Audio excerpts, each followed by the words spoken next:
সিপিতে কতগুলা problem solve করছো এটা নিয়ে আমার একটু বলো তো। আমাদের 4,000-এর কাছাকাছি চলে গেছে। যদি আসলে শুরু থেকেই আমাদের রেজাল্টের জন্য কোনো কিছু আমরা পরিশ্রম করি, Correct. এটা আসলে একটা ভুল ডিসিশন। আমাদের টার্গেট এটা হওয়া উচিত যে অ্যাকুরেট কোড লেখা। নট যে বেশি কোড লেখা এবং খুব ফাস্ট কোড লেখা। এই জিনিসটা আসলে বুঝতে হবে ChatGPT কোন সময় ইউজ করব, কোন সময় ইউজ করব না। এখন ইউজ করা যে দোষের তা কিছু বলব না। আমি সবসময় প্রিফার করি যে একদম স্টার্টিং হওয়া উচিত আসলে আমি পার্সোনালি বিলিভ করি বাংলাদেশের যে টপ কোম্পানি যারা আছে কেউ যদি আমার মনে হয় যে 2 বছর ভালো মতো কম্পিউটার প্রোগ্রামিং করে he or she is more than enough to crack the interview. ভালো রিকশন পাবে, সে ভালো ডিপি পারবে। অনেকে হয়তো আগে ভয় পায় যে আসলে বা বর্তমানে দেখা যাচ্ছে যে কম্পিটিটিভ প্রোগ্রামিং অনেকে আগে থেকে করে বা আইওআই করে, রাইট? সো তোমার তো ওইরকম কোনো ব্যাকগ্রাউন্ড ছিল না, তুমি তারপরেও তুমি সিপিতে এনাফ ভালো করতেছো বা ভালো করছো আর কি, রাইট? এটা কি আসলে কোনো প্রভাব ফেলছে কিনা তুমি যে আসলে আগে থেকে প্রোগ্রামিং এইভাবে প্র্যাকটিস করে আসো? মিনিমাম 1-2 মাস আমার কাজ করতেই হবে, নাহলে আসলে আমি কিভাবে বলবো যে ল্যাঙ্গুয়েজটা ভালো মতো পারি। আসসালামু আলাইকুম, আমি মোহাম্মদ আব্দুল্লাহ নাসিম।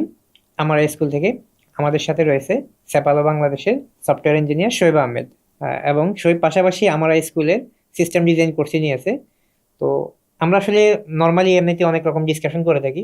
তো এখন আমরা চিন্তা করলাম যে আসলে অনেক মানুষের প্রশ্ন বা স্টুডেন্টদের প্রশ্ন থাকে যে আসলে কিভাবে সিএসসি ফিল্ডের বিভিন্ন রকমের যে প্রবলেম ফেস করে তারা, বা জব ফিল্ডের এই জাতীয় অনেক রকমের প্রবলেম আছে। তো এইসব ডিসকাশনগুলোকে আমরা আসলে একত্রিত করে রেকর্ডেড করে একসাথে করার জন্য যে সম্ভাবনা, সেটার জন্যই হচ্ছে আমাদের এই পডকাস্টটি। তো শোয়েব, তুমি আসলে শুরু করো যে আসলে তোমার সম্পর্কে একটু বলে যে আসলে কেন তুমি সিএসসি নিয়েছো। আচ্ছা, থ্যাংক ইউ ভাইয়া পডকাস্টে ইনভাইটেশনের জন্য। নর্মালি এরকম ডিসকাশন তো আমাদের প্রায়ই হয় আর কি। তো সিএসসি ব্যাপারে যদি বলি যে আমরা দুজন আসলে একই ইউনিভার্সিটি আহসানুল্লাহ থেকে পাশ করছি। তো নরমাল যেটা থাকে যে অনেকের একটা প্যাশন থাকে বা অনেকের একটা আগে থেকে ইন্টারেস্ট ঠিক করা থাকে যে সিএসসি পড়বে। আমার ক্ষেত্রে ব্যাপারটা 50-50 বলা যায় যে সিএসসির কিছুটা ইন্টারেস্ট ছিল, বাট এরকম না যে আমি অন্য কোনো ফিল্ড এক্সপ্লোর করতে চাই না, এরকমও ছিল না। তো অ্যাডমিশন টেস্টে যেটা দেখা যায় যে সিএসসি যখন আমি আসানুল্লাহ পরীক্ষা দিই আর কি, তো তখন আমার যে জিনিসটা একটু ভালো লাগতো যে একটু নতুন কিছু নিয়ে এক্সপ্লোর করা। রাইট। সিএসসি ফিল্ডে দেখতাম যে অনেকে হয়তো কোনো সফটওয়্যার ডেভেলপমেন্ট করতেছে বা ওয়েবসাইট ডেভেলপমেন্ট করতেছে। তখন আর কি আমার কাছে জিনিসটা মতো যে কিভাবে পসিবল জিনিসগুলো অনেক টাফ বা কিভাবে করতেছে। রাইট। সেই জন্য সিএসসি প্রতি হ্যাঁ কিছুটা আমার একটু ইন্টারেস্ট ছিল। যেমন যেটা বলি যে হয়তো বলা হচ্ছে যে মেকানিক্যাল ওই মেশিনারি জিনিসে আমার খুব বেশি ইন্টারেস্ট ছিল না। তো এই ক্ষেত্রে সিএসসি এর ক্ষেত্রে একটু ইন্টারেস্টটা বেশি ছিল। তো ওইখান থেকে আসলে শুরু যে আসানুল্লাহ আমি যখন সিএসসি সাবজেক্টটা সিলেক্ট করি তখন থেকে আসলে সিএসসি যাত্রা শুরু। এরকম না যে আগে থেকে খুব বেশি একটা প্যাশন ছিল বা আগে থেকে কিছু জানতাম। টু বি অনেস্ট বলতে গেলে যে সিএসসি সাবজেক্ট সিলেক্ট করার আগে আমার টোটালি জিরো নলেজ ছিল আর কি। আচ্ছা, আচ্ছা, সিএসসি এর আচ্ছা। প্রতি বা সফটওয়্যার কম্পিউটার যাই বলি হুম, একদম হুম, জিরো নলেজ ছিল। হুম, হুম, হুম। তো ওইখান থেকে আস্তে আস্তে হয়তো একটু ডেভেলপ করা আচ্ছা, আচ্ছা, পরবর্তীতে। বুঝতে পারছি।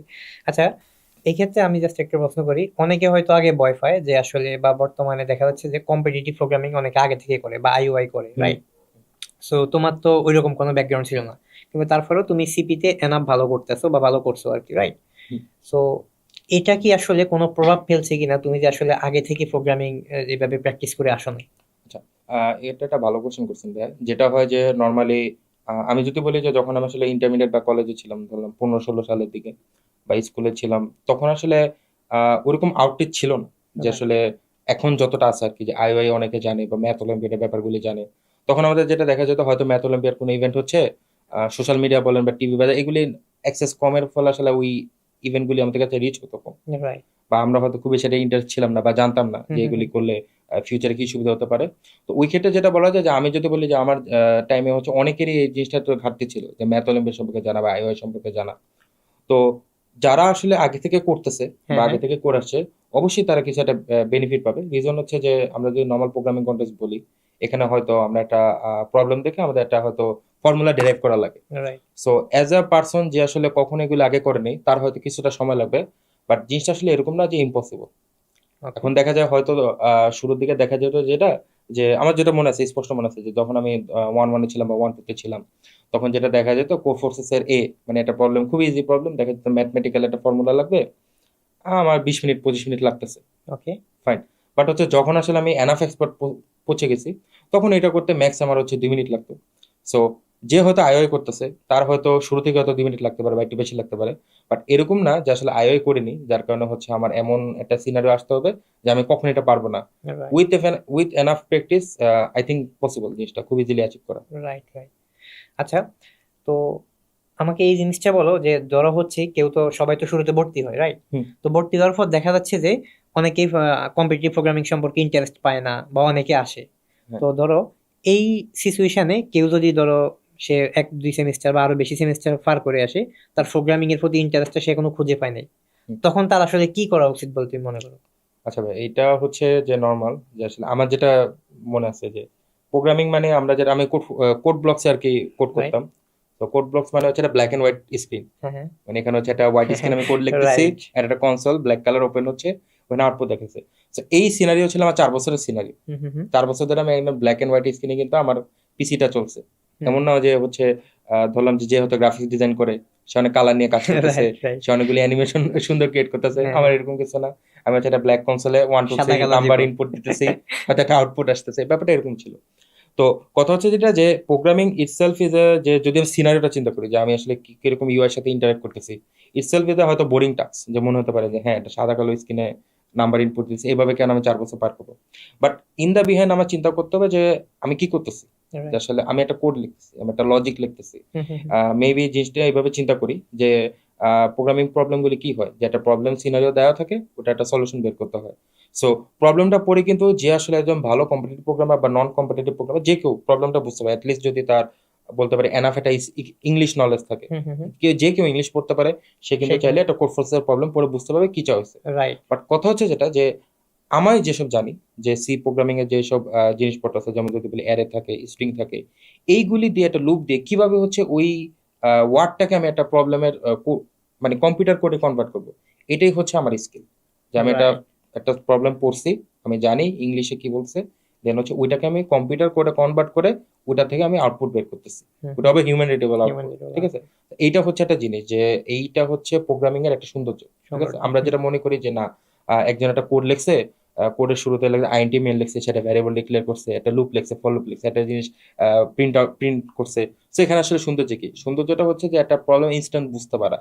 এবং জিনিসটা আরো বেশি মজার হয় যখন আসলে হয়তো একটা করতে আমার 10 মিনিট লাগতো, ওইটা এখন আমি 2 মিনিটে করে ফেলতেছি। রাইট। যারা একদম ভালো স্কেলে পৌঁছে যায় তারা দেখা যায় যারা প্রবলেম স্টেটমেন্ট পড়াও লাগে না, পড়তে পড়তেই তারা আসলে অনেকে আছে সিরিয়াসলি যে প্রবলেম স্টেটমেন্ট পড়তে পড়তেই তারা সলিউশন রেডি করে ফেলে। হ্যাঁ, হ্যাঁ, জাস্ট হ্যাঁ। হচ্ছে টাইপ করতে যতক্ষণ, টাইপ একটা করতে। টাইমে এরকম হয় যে র্যাঙ্কিং গুলো এভাবে ডিসাইড হয় কে কত ফাস্ট টাইপ করতে পারে। রাইট। কারণ তারা এতটাই হচ্ছে ওইরকম স্কিলফুল যে তাদের আসলে ওই চিন্তা করার টাইমটাও দরকার পড়ে না, জাস্ট টাইপ কার কতটা ফাস্টার। তো রাইট। এটা হচ্ছে একটা বিউটিফুল জিনিস যে আসলে একটা কতটা সুন্দরভাবে আমরা আসলে জিনিসটাকে প্রসেস করতে পারি।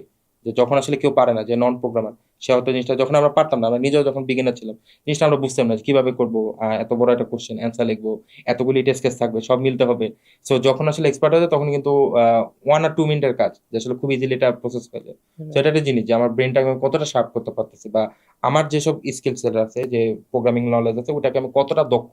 রাইট। অ্যারে সবাই পারে, লুপ সবাই পারে, স্ট্রিং সবাই পারে, বাট এইটা এফিশিয়েন্টলি ইউজ করাটা, এটা হচ্ছে কম্পিটিটিভ প্রোগ্রামিং মেইন জিনিস। Exactly, exactly. মানে এক কথায় হচ্ছে কেউ যদি হচ্ছে আগে থেকে প্র্যাকটিস নাও করে থাকে, সে অন্যকে দেখে হতাশ হওয়ার কারণ নাই। রাইট, সে যত অল্প পরিমাণ টাইমই দেখ, সে টাইম দিকে থাকবে। মানে এক কথায় হচ্ছে সে টাইম দিবে। রাইট। তো টাইম দিবে, একটা সময় সে অল্প পারলেও একটা সময় যায় সে আউটপুটে বা কাঙ্ক্ষিত রেজাল্টে যাবে, ঠিক, রাইট? যেটা বলতাম যে ভাইয়া, যেমন ধরেন হচ্ছে আমরা সবাই জানি যে কম্পিটিটিভ প্রোগ্রামে ম্যাথের অনেক বড় একটা পার্ট আছে, হুম, যে হুম, আমাদের ম্যাথ জানা লাগে, যেমন হচ্ছে কম্বিনেশন, পারমুটেশন, প্রবাবিলিটি থিওরি। এগুলি কিন্তু আমাদের কিছু না কিছু জায়গায় যখন একটু অ্যাডভান্স লেভেলে যাব তখন কিন্তু এগুলো আমাদের লাগে। তো এগুলি যদি আমাদের বাংলাদেশের কারিকুলাম বলি, যে আমাদের সময় কারিকুলাম যেটা ছিল যে ইন্টারে হয়তো এগুলি পড়ানো হতো আর হুম, কি, হুম, হুম, যে হুম। বিন্যাস সমাবেশ এরকম চ্যাপ্টার ছিল। তো সত্যি কথা বলতে যে ওই সময় আমি এই চ্যাপ্টারগুলি স্কিপ করে গেছি, হয়তো খুব বেশি এটা পড়া হয়নি, হুম, বা হুম, হুম। ম্যাথ তখন খুব বেশি এটা পারতাম না। তো এক্ষেত্রে কিন্তু আমার ওই ল্যাকিংসটা থেকে গেছিল। তো আমি যখন ফার্স্ট ইয়ার পার করছি, তখন দেখতেছি এগুলি লাগতেছে না, তো আমি ভাবতেছি ফাইন, এগুলি হয়তো আমার কখনো লাগবে না। রাইট। বাট সেকেন্ড ইয়ারে গিয়ে দেখি যে এইগুলি ছাড়া আমি আগাইতে পারতেছি না, যে ম্যাথমেটিক্যাল প্রবলেম আসতেছে। এমন না যে একটা প্রবলেম ডিরেক্টলি ম্যাথমেটিক থাকবে, বাট হয়তো প্রবলেমে একটা সাব প্রবলেমে আমার হয়তো একটা পারমুটেশন অ্যাপ্লাই করা অ্যাপ্লাই লাগে। করা লাগবে। তো তখন আসলে কি হয়েছিল, তখন কিন্তু আমি ঠিকই ভার্সিটি সেকেন্ড ইয়ার থাকা অবস্থায় তখন কিন্তু আমি আগের বইগুলি রিভিজিট করছি, যে চ্যাপ্টারগুলো আমার মিসিং ছিল। হুম, হুম, পরে হুম। যখন এগুলো আমার শেখা হয়েছে তখন কিন্তু আমার জিনিসটা খুব ক্লিয়ার হয়ে গেছে। তো এইটা আসলে মনে করা যাবে না যে আগে থেকে আমি এটা পারতাম না, ওটা হয়তো আমি পরে কিভাবে পারবো। পরে। এই মাইন্ডসেটটা রাখতে হবে যে আমার পারতে হবে। রাইট। এটাখানে আসলে লজ্জার কিছু নেই যে আসলে আগে থেকে আমি এটা পারতাম না, যখন ইউনিভার্সিটি উঠছি হয়তো আমি প্রবাবিলিটি পারি না, এটা একটা লজ্জার বিষয়। এভাবে চিন্তা করলে আসলে কোনো কিছু শেখা হবে না। শেখা। আমাদের মেইন টার্গেট করতে হবে যে হয়তো আমি এখন পারি না, বাট মেবি 2 or 3 months, এরপরে আমি এটা ঠিকই পারবো, ওই মাইন্ডসেটটা রাখতে হবে। রাইট, তাহলে দেখা যাবে যে যেই জিনিসগুলো আমাদের কাছে একসময় খুবই টাফ লাগতো, ওটা ইজিলি হচ্ছে আমরা শিখতে পারতেছি একটা টাইমে। রাইট। সেজন্য তার একটা রোড ম্যাপ ফলো করতে হবে, রাইট? একটা রোড ম্যাপ ফলো করে যে আসলে সে যেসব জিনিস পারে না, সেজন্য মানে কিছুই যদি না পারে তাতেও সমস্যা নাই, মানে হ্যাঁ, কম প্রোগ্রামিং এর, সেক্ষেত্রে সে শুরু থেকে এক ধাপ করে চলে যাবে। আচ্ছা, সেই ক্ষেত্রে আমারে বলো যে ধরো হচ্ছে প্রথমত তো হচ্ছে সি বা সি প্লাস প্লাস অথবা পাইথন। হুম। তো এই ক্ষেত্রে কোনটা আগে শিখা উচিত আর কোনটা পরে, অথবা আগে পরে যেটাই শিখুক এটার আসলে ইম্প্যাক্ট আচ্ছা, এইখানে আসলে আহ, আমি জানি, এখন আমি যতটুকু জানি নর্মাল প্র্যাকটিস হচ্ছে অনেক ক্ষেত্রে, হয়তো হাই স্কুল কিছু প্রোগ্রামিং ক্যাম্পও হয়, সম্ভবত এখানে পাইথন শেখানো হয়, আমি যতটুকু জানি আর কি, পাইথনটা শেখানো হয়।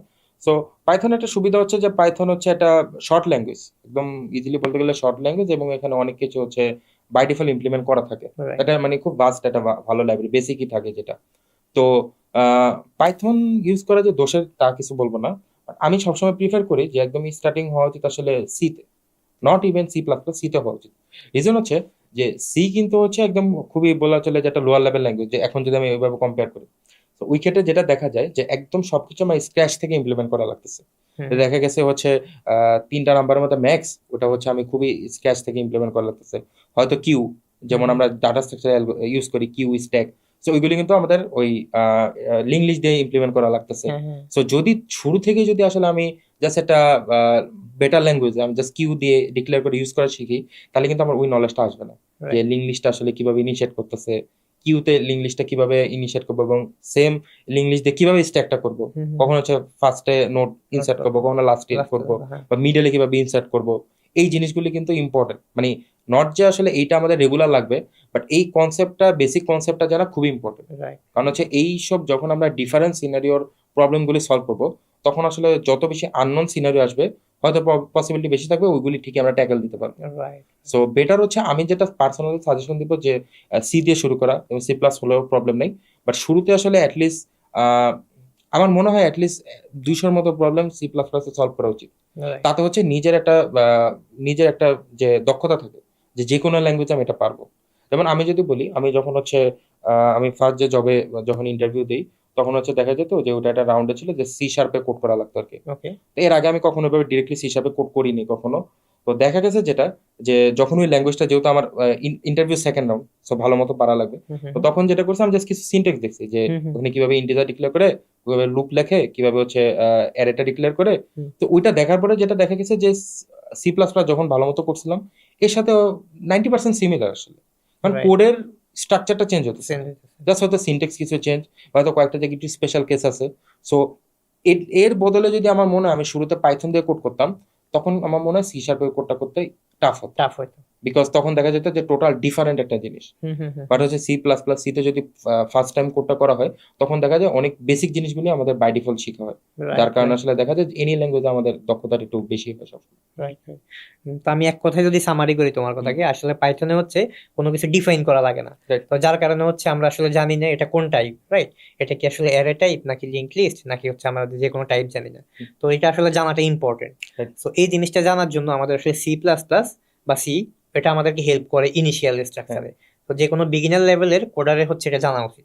এবং অবশ্যই এটা আমি বলবো যে এরকম না যে পাইথনটা টোটালি অ্যাভয়েড করা উচিত। Right. যেমন আমি যদি বলি যে একটা পাইথনে একটা অ্যারের মধ্যে মিনিমাম ম্যাক্সিমাম একটা ডিরেক্ট কল দিলে আসে, রাইট, বাট কথা হচ্ছে আমি কল দিলে আসলে সমস্যা নেই, বাট অ্যাকচুয়ালি আমার অন্য ইমপ্লিমেন্টেশনটা জানতে হবে, রাইট, যে কিভাবে ওইটা ইউজ না করে এটা করা এটা যায়। করা যায়। যেমন হচ্ছে আমি একসময় একটু স্টাডি করে দেখতে গেলাম যে আমরা নর্মাল যেটা করি, যে একটা নাম্বার যদি 2টা নাম্বার যোগ করতে বলি, যেটা কি করে নর্মাল একটা প্লাস সাইন দিবে, এ প্লাস বি, হ্যাঁ। বাট এটা কিন্তু প্লাস সাইন ছাড়া বিট ওয়াইজ অপারেটর দিয়ে করা যায়। রাইট, So আমি যদি ওই ইমপ্লিমেন্টেশনটা জানি, হ্যাঁ। এমন না যে আমি বিট ওয়াইজ অপারেটর দিয়ে অ্যাডিশন করব, বাট আমার অবশ্যই জানতে হবে দেয়ার ইজ অল্টারনেটিভ ওয়ে। এই জিনিসটা আসলে খুবই আমাদের মানে এই জিনিসটা আমরা অনেক সময় মিস করে দিই। আমরা ভাবি যে একটা জিনিসে একটাই সলিউশন একটা আছে, solution হবে। বাট মাল্টিপল সলিউশন থাকলে আমাদের জানতে হবে যে কিভাবে একটা ওয়েতে করা যায়, সেকেন্ড ওয়ে আছে কিনা। যার কাছে যত বেশি অপশন থাকবে, সে আসলে তত বেশি আসলে আমার মনে হয় কম্পিটিটিভ প্রোগ্রামে ভালো করতে পারবে। Right, right. এবং ইফিসিয়েন্ট ওয়ে জানাটা ইম্পর্টেন্ট, Yes. কারণ ইফিসিয়েন্ট ওয়ে না জানলে একটা সময় তো সে যায় মানে ফাস্টার কোনো কিছু করতে পারবে না। Right.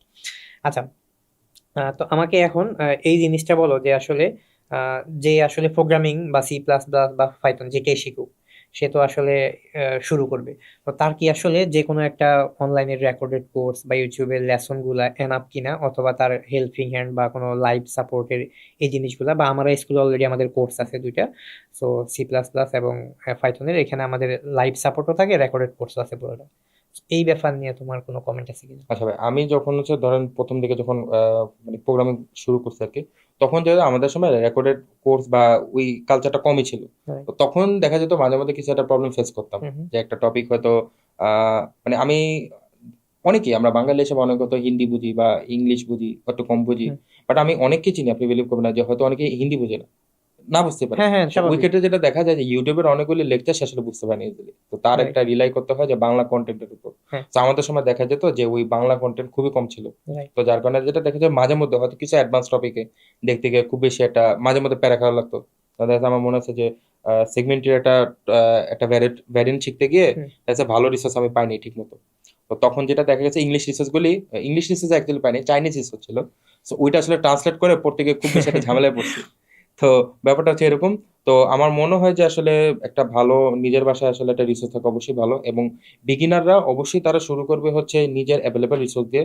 এবং যখন আমি মনে করব যে একটা জিনিস আমি এভাবে শেখার আসলে ট্রাই করি, যে আমি ফার্স্টে নিজের উদ্যোগে কিছু শেখার ট্রাই হুম। করি, দেখি অনলাইনে কি কি অ্যাভেলেবল রিসোর্স আছে, এবং যদি আমার মনে হয় এটাতে আমার খুবই একটা ভালো, এটা আমার জন্য কতটা ইম্পর্টেন্ট, যদি মনে হয় খুবই ইম্পর্টেন্ট, দেন আমি ট্রাই করি একটা কোনো যদি দরকার পড়ে একটা কোর্সের হেল্প না, এবং যদি লাইফ সাপোর্ট থাকে, আই থিঙ্ক হচ্ছে যে আমার মাঝে মাঝে কিছু কোশ্চেন অ্যারাইজ হয়, হুম হুম হুম। যেটা হয়তো একটা স্ট্যাটিক ব্লগ লেখা আছে, হুম ওইখানে আমি হুম। হয়তো কোশ্চেনটা করতে পারবো না। Right right. তো ওই ক্ষেত্রে যদি লাইফ সাপোর্ট থাকে, আই থিঙ্ক যারা হচ্ছে খুবই বেশি প্যাশনেট বা খুবই বেশি ইম্পর্টেন্ট, তাদের এটা হেল্প হবে। Right right. এক কথায় হচ্ছে আসলে প্রথমত হচ্ছে সার্চ করবে সে ইউটিউব বা গুগল বা এরকম বিভিন্ন জায়গায় রিসোর্সে। সে যদি ফ্রি অ্যাভেলেবেল রিসোর্স পায়, প্রথম হুম, সাজেশন হচ্ছে সে ওগুলো আগে শেষ করে রাইট। ফেলবে। এবং সেগুলো যদি তার জন্য এনাফ হয়, তার আসলে কোর্স কেনার কোনো দরকার নাই। এবং সেগুলা থেকে অনেকে হচ্ছে আরো প্রবলেম ফেস করতে পারে, অথবা অনেকে হচ্ছে শুরু থেকেই যদি মনে করে যে না, আমি আসলে হ্যাসেল ফেস করবো না, হুম, যে আমি এত সার্চ টার্চ করবো না, আমি আসলে যে কোনো একটা প্ল্যাটফর্ম নিয়ে দেবো, সেটা সে নিতে পারে, এটা রাইট। তার উপর। আর যদি সে মনে করে না আসলে আমি আসলে লার্নিং পার্টটা অনেক ক্লিয়ার কাট রাখবো এবং ইনস্ট্রাক্টরের সাথে কমিউনিকেশনে রাখবো, রাইট। তার জন্য হেল্পিং হ্যান্ডটা ইজিয়ার হবে। সো সেক্ষেত্রে সে অনলাইনে ঠিক। রিসোর্সের হেল্প নিতে পারে, রাইট? আচ্ছা, এখন আমরা আরেকটু পরের দফা যাই, যে আসলে যেমন প্রোগ্রামিং ধরো সে শিখছে, রাইট, C বা C++, এখন তার হচ্ছে আসলে আমাদের পরবর্তী স্টেপ যেটা কম্পিটিটিভ প্রোগ্রামিং, হুম। অথবা হচ্ছে আমরা যেটাকে বলি, তো এই কম্পিটিটিভ প্রোগ্রামিং এর ক্ষেত্রে আসলে শুরুটা কিভাবে করা উচিত? যে একজন কম্পিটিটিভ প্রোগ্রামার সে কিভাবে শুরু করবে? সে যদি C++ এবং পাইথনের বেসিক পারে, ধরো এই হুম। স্টেজ থেকে সে কিভাবে শুরু করবে, এটা আমাকে আগে আচ্ছা, ভাই যেটা হচ্ছে যে কম্পিটিটিভ প্রোগ্রামিং, আমার মনে হয় যে যারা এটলিস্ট সিএসসি নিয়ে পড়া শুরু করছে বা পড়া হয়তো প্ল্যান আছে, অনেকে হয়তো ইন্টার থেকে একদম প্যাশনেট যে আমি সিএসসি রাইট। নিয়ে পড়বো, আমার মনে হয় যে কোনো টাইম থেকে আসলে কম্পিটিটিভ প্রোগ্রামিং শুরু করে দেওয়া উচিত।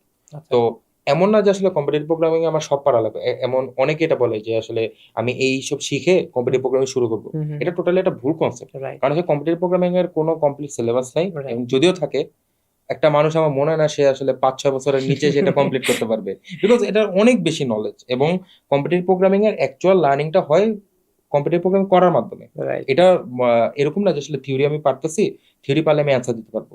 অনেক ক্ষেত্রে হচ্ছে আমার একটা আমার ইনস্ট্যান্ট নলেজ লাগে, হুম হুম। যে হচ্ছে আমি হঠাৎ করে খেয়াল করলো, আচ্ছা এটা তো এভাবে করা যায়।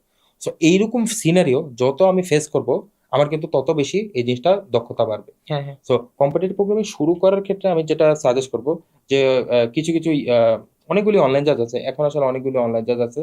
তো যে ক্ষেত্রে যেটা দেখা যায় যে আমরা বেসিক কিছু থেকে শুরু করতে পারি, যেমন কোড ফোর্সেস যদি থেকে শুরু করে, কেউ যদি বিগিনার হয় তার হচ্ছে কোড ফোর্সেস সি পারা দরকার নেই, সে রাইট। এবি ট্রাই করতে পারে। এবিটাই। বাট কথা হচ্ছে আমি যদি এটা চিন্তা করি যেদিন আমি সি পারবো ওই দিন আমি কোড ফোর্সেস শুরু করব, তাহলে তার হয়তো কখনোই শুরু করা হবে না। রাইট। কারণ হচ্ছে যে যখন আমি দেখা যাবে যে আমার যেটা হতো যে প্রথম, আমার মনে আছে যখন ফার্স্ট কন্টেস্ট করছে আমি একটাও সলভ করতে পারিনি, এরকম না একটা দুইটা কন্টেস্ট গেছে, এরপরে এ সলভ করতে পারতাম, এরপরে আরো 2-3টা কন্টেস্ট যাওয়ার পরে বি সলভ করতে পারতেছি।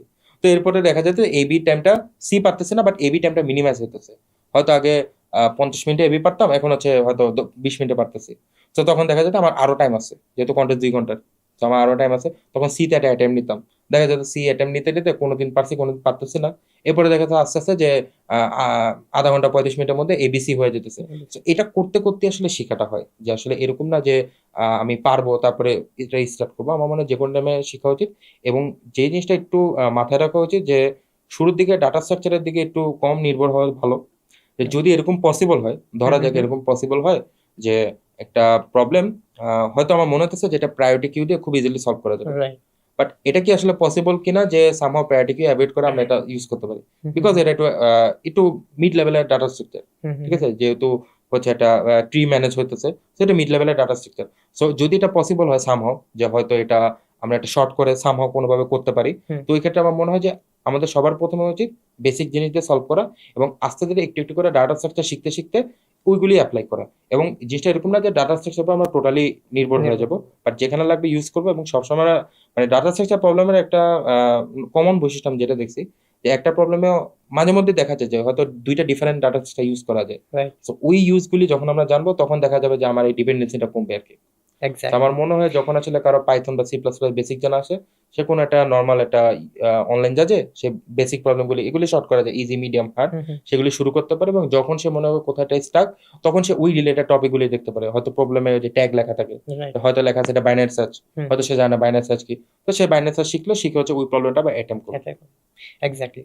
আচ্ছা, এই ব্যাপারে আমরা যদি আরেকটু অ্যাড করি, তো আমাদের এখানে দেখা যাচ্ছে যে কম্পিটিটিভ প্রোগ্রামিং এর কয়েকটি কোর্স আছে, বেশ কয়েকটি, বিগিনার, ইন্টারমিডিয়েট, অ্যাডভান্স এবং dynamic programming. So beginner programming এর যে জিনিসগুলো আসলে শেখা দরকার, সেগুলো দেখা যাচ্ছে যে বেশ সবগুলো আমাদের কোর্সে আছে, এবং অলরেডি আমাদের অনেক স্টুডেন্টই এটা ভালো রিভিউ করছে আর কি। তো এই কোর্সগুলো থেকে যে স্ট্রাকচারে আছে, এবং পাশাপাশি আমাদের একটা বইও আছে 55টি প্রোগ্রামিং সমস্যার সমাধান, যেটা তুমি নিজেও রিভিউ করছো। সো তোমার আসলে এই যে কম্বিনেশন আমাদের বা বই কোর্সের, সো কম্পিটিটিভ প্রোগ্রামিং এর ক্ষেত্রে একজন যে বিগিনার লেভেলের, তার জন্য আসলে কতটুকু গুরুত্বপূর্ণ বা কিভাবে তাকে হেল্প করতে পারে বলে তুমি মনে করো? আচ্ছা, কম্পিটিটিভ প্রোগ্রামে সবার একটা বড় মিস্টেক হয় যেটা, যে আসলে আমি আমার আগের জিনিসগুলি ক্লিয়ার না করে পরের জিনিসটা শিখি। যেমন হয়তো অনেকে আছে যে হয়তো হচ্ছে ভালো ডাটা শিখতে পারে না, সে হয়তো চিন্তা করলো আমি সেগমেন্টে শিখবো। সো এই ক্ষেত্রে একটা ভালো একটা রোডম্যাপ দরকার হয় সবসময়। অনেকে এটা ভুল হয়, যে দেখা যায় যে একটা টাফ প্রবলেম সলভ করতেছে, সে পারতেছে না, কারণ কি তার আগের জিনিসগুলি ক্লিয়ার না, বাট সে জানতেছেও না যে তার এটা ক্লিয়ার না। তো এই ক্ষেত্রে আসলে আমার মনে হয় সবসময় একটা ভালো প্রোগ্রামিং, মানে যে কোনো ক্ষেত্রে আসলে একটা রোডম্যাপ ফলো করা উচিত। যে আমি এখন বিগিনার, আমার হয়তো এখন STL পর্যন্ত জানলেই হয়তো এনাফ, ঠিক আছে। এমন না যে আসলে আমার এখনই হচ্ছে অনেকগুলি গ্রাফ অ্যালগরিদম জানা লাগবে। তো অনেক প্রবলেম আছে যে আমি হয়তো নর্মাল বেসিক ডাটা স্ট্রাকচার জানি, এটা দিয়ে সলভ করা পসিবল। তো এক সময় দেখলাম যে হ্যাঁ এগুলি দিয়ে সলভ করতেছি, বাট হচ্ছে অ্যাডভান্স গুলি পারতেছে না, তখন হয়তো আমি কিছু গ্রাফ অ্যালগরিদম শিখলাম।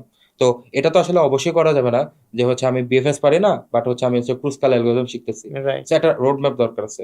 তো আমার মনে হয় আমি ওই কোডের কন্টেন্ট গুলি রিভিউ করছিলাম, যেটা দেখছি যে আসলে ওইগুলো খুব সুন্দর মতো সাজানো আছে, যে হয়তো যে বিগিনার তার জন্য এক্সপেক্টেড কি কি পারা উচিত, যেহেতু ইন্টারমিডিয়েট তার জন্য কি কি পারা উচিত, এবং এক্সপার্ট লেভেলে যে হয়তো CF এক্সপার্ট হতে চায় বা একটু বেটার র্যাঙ্কিং চায়, কিভাবে ওই রোডম্যাপ গুলি ক্লিয়ারলি বলা আছে। আমার মনে হয় অবশ্যই হচ্ছে নিজে থেকে ট্রাই করা, যে আসলে আমি কোন পাথে আছি, এবং বোঝা। যদি মনে হয় যে হ্যাঁ ইন্টারমিডিয়েটে স্টাক হয়ে আছি, নিজের চেষ্টা করা। তারপরে যদি মনে হয় যে না সামহাও আমি হয়তো এই অবস্থা থেকে বের হতে পারতেছি না, তখন হয়তো এইগুলি হেল্প না। কারণ দেখা যাবে যে হয়তো আমার একটা ল্যাকিংস যেটা আমি জানি না, হয়তো কোর্সে এটা কাভার করা হয়েছে একটা টপিক যেটা হয়তো আমি জানতাম না। তো এই জিনিসগুলি যত বেশি ডিসকভার করতে পারবো যে যে আমার যে নিজের ল্যাকিংস, আমি কি কি জানি না, তত বেশি হচ্ছে আমি ইমপ্রুভ করার স্কোপ পাবো। এটা মনে করা আসলে ভুল হবে যে হয় আমি এনাফ জানি, আসলে আমি একদম ভালো একটা রেটিং এ চলে, এইটা আসলে কখনোই মনে করা যাবে না। বিকজ আমার মনে হয় না যে কম্পিটিটিভ প্রোগ্রামিং এ আসলে খুবই হাতে গোনা মানুষ আছে যারা এটা দাবি করতে পারে, বাট আমাদের কনটেক্সটে আসলে এটা বলা খুবই বোকামি হবে। Right, exactly. তো আমি যদি একটু সামারি করে তোমার কথাগুলো বলি এবার, তো এখানে হচ্ছে আমাদের বেসিক্যালি কম্পিটিটিভ প্রোগ্রামিং এর যে বিগিনার লেভেলের, সে আসলে হয়তো অনেক কম নলেজ থাকার কারণে বা একদম বিগিনার লেভেলে হওয়ার কারণে যেভাবে আসলে শেখা শুরু দরকার একটা অ্যালগোরিদম বা যে কোনো একটা টপিকস, সেটা সম্পর্কে আগে বিস্তারিত ডিটেলস বলা থাকে আমাদের কোর্সে, এবং সেই কোর্সের পরে কিছু প্রবলেম থাকে, যে প্রবলেমগুলো আসলে কিভাবে এক্সপ্লেইন করা হয়েছে। এবং এখানে যেটা হয়েছে, আমরা কিছু স্টুডেন্টদের যে কোশ্চেন করছে যে আসলে সে কোনখানে বুঝে নাই, যে কোডের লাইক এত নাম্বার লাইন বা এরকম বুঝে নাই, তো তখন হচ্ছে ফাংশনটা আমাদের ইনস্ট্রাক্টর যে ফিডব্যাক দিছে সেই সুন্দরভাবে পুরো জিনিসটা রেকর্ডেড করা আছে। তো এই জিনিসটা হেল্পফুল হবে কি, লাইক অনেকের হয়তো প্রশ্ন থাকে সেম কোশ্চেনটা, যে আমি আসলে এখানে বুঝিনি এই ফাংশনটা, রাইট? সো এই জিনিসটা ফুললি টোটালি যেভাবে এক্সপ্লেইন করা হয়েছে, সেটা আমাদের বিগিনার থেকে সবগুলা কোর্সে আছে। ফর এন এক্সাম্পল আমি যদি বলি, লাইক এজ কোনো এক জায়গায় হয়েছে প্লাস 100 প্লাস প্লাস অথবা প্লাস 100, সো দুইটার মধ্যে কিন্তু ভালো একটা ডিফারেন্স আছে, রাইট? সো কেন এটা ইউজ হয়েছে আমরা হয়তো জানি কোনটার মিনিং কি, কিন্তু কেন এখানে ইউজ হয়েছে এই জিনিসটা হয়তো ওর মাথায় ক্যাচ করতেছে না, যে সে হয়তো চিন্তা করতে পারতেছে না যে এটা আসলে কেন, বা প্লাস প্লাস আই নাকি আই প্লাস প্লাস, এইরকম কিছু কনসেপ্ট বা এরকম আরো বিভিন্ন রকমের চ্যালেঞ্জিং ইস্যু আছে। এই জিনিসগুলা আমাদের টোটালি কোডের মাধ্যমে এক্সপ্লেন, এবং প্রত্যেকটা কনসেপ্ট যে থিওরিটিক্যালি এক্সপ্লেন, পুরো জিনিসটা আমাদের কোর্সে ব্যাখ্যা করা হয়েছে। পাশাপাশি আমাদের বইতেও সেম জিনিসটারই আমরা একটা স্ট্রাকচার রেডি করে দিছি। বইতেও জিনিসটা আমরা যাতে হচ্ছে সে কোডের আগে এডিটোরিয়ালটা সুন্দরভাবে ব্যাখ্যা করা হয়েছে, এবং তারপরে কোডের এক্সপ্লেনেশন দেওয়া হয়েছে, যার কারণে কেউ যদি ওই জিনিসগুলো বিগিনার লেভেল থেকে ফলো করে, সে কিন্তু পরের স্টেপে যাওয়া তার জন্য একটু ইজিয়ার হবে, রাইট? তো এই ছিল হচ্ছে গিয়ে আমাদের এই জিনিসগুলো সামারি আর কি। কম্পিটিটিভ প্রোগ্রামিং এর তো আসলে কম্পিটিটিভ প্রোগ্রামিং কিন্তু আমাদের সিলেবাসে নাই, রাইট? ভার্সিটিও পড়ায় না। তো আসলে এটা এত গুরুত্বপূর্ণ কেন, যেহেতু এটা আমাদের কোথাও ভার্সিটি বা কোথাও পড়াচ্ছে না, আর গুরুত্বপূর্ণ যদি হয়েই থাকে তাহলে ভার্সিটি তো কেন পড়ায় না, বা এই বিষয়ে তুমি কি বলতে চাও? আচ্ছা, ভার্সিটি কেন পড়ে না এটা আমার বলা একটু মুশকিল, বাট আমার মনে হয় সবার আসলে ইনক্লুড করা উচিত। তবে আমি যেটা নিজে বলি, যে আপনি যে কথাটা বললেন যে আসলে ভার্সিটিতে অ্যাড না, কেন এটা গুরুত্ব, এই কোশ্চেনটা আমারও আসতো যে যখন আমি ফার্স্ট ভার্সিটিতে ভর্তি হয়েছি, তখন দেখা যেত অলরেডি যেহেতু একটা ইউনিভার্সিটি লাইফ, অলরেডি অনেকগুলি সাবজেক্ট পড়া লাগতেছে, রাইট।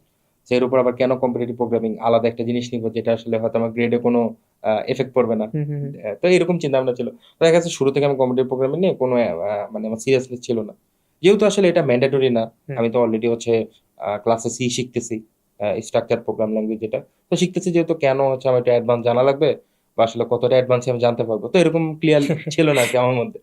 তো দেখা গেছে আমি মনে হয় সম্ভবত 2-3 সপ্তাহে ওই আমাদের ভার্সিটিতে প্রোগ্রামিং ক্লাসগুলি হতো ওইগুলি স্কিপ করছি আর কি। তো পরে আসলে দেখতেছি যে অনেকে হয়তো এটা নিয়ে কথা বলতেছে যে হ্যাঁ আমি এই প্রবলেম সলভ করছি, এই প্রবলেম সলভ করছি। তো তখন আসলে আমি চিন্তা করলাম যে কি প্রবলেমের কথা বলতেছে, তো তখন আমি জানতে পারলাম যে আসলে এরকম ক্লাস হয়। সো অনেকে হয়তো ক্লাসগুলো অ্যাটেন্ড করতেছে। তা আমি বললাম ঠিক আছে, অ্যাটেন্ড করে দেখি আসলে জিনিসগুলি কিরকম। তো প্রথম যখন আমি প্রবলেমগুলি সলভ করতে চাই, হুম তখন আমি যেটা দেখলাম যে একদম ইজিলি আমাকে বলা আছে ইংলিশে যে এটা আছে, এটা করো। হুম। আমি পারতেছি না। তো তখন আমি চিন্তা করলাম যে মানে আহ, আমি তো অলরেডি একটা ল্যাঙ্গুয়েজ শিখতেছি কিছু একটা মিস্টেক। শিখতেছি তো কেন পারতেছি না? বিকজ হচ্ছে ওই জিনিসটার বেটার ইউটিলাইজেশন আমি পারি না। আমি একটা জিনিস পারি, বাট এটা বেটার ইউটিলাইজেশন পারি না। যেমন হচ্ছে ধরা যাক যে আসলে একজন যদি খুব ভালো ফুটবলার হয়, বা তাকে যদি ক্রিকেট ব্যাট দেওয়া হয়, সে কিন্তু জানে না, কারণ সে এটা better utilise. Just because I know this doesn't mean যে আই ক্যান ডু দিস। ঠিক আছে, এটা একটা জিনিস। তো এই জিনিসটা হচ্ছে যে আমরা তখন বুঝলাম যে আমি হয়তো একটা অ্যালগরিদম পারি, বা হচ্ছে সরি আমি হয়তো একটা নর্মাল বেসিক গুলি পারি, আমি অ্যারে ডিক্লেয়ার করতে পারি, ভ্যারিয়েবল লুপ চালাতে পারি, বাট এই প্রবলেমগুলি কেন সলভ করতে পারতেছি না? বিকজ আমি হচ্ছে ওই জিনিসগুলি এফিসিয়েন্টলি জানতেছি না কিভাবে ইউজ করা যায়। আমি হয়তো জানি একটা লুপ হচ্ছে 0 থেকে শুরু হয়, এনে গিয়ে শেষ হয়, এবং প্লাস প্লাস করতে হয়।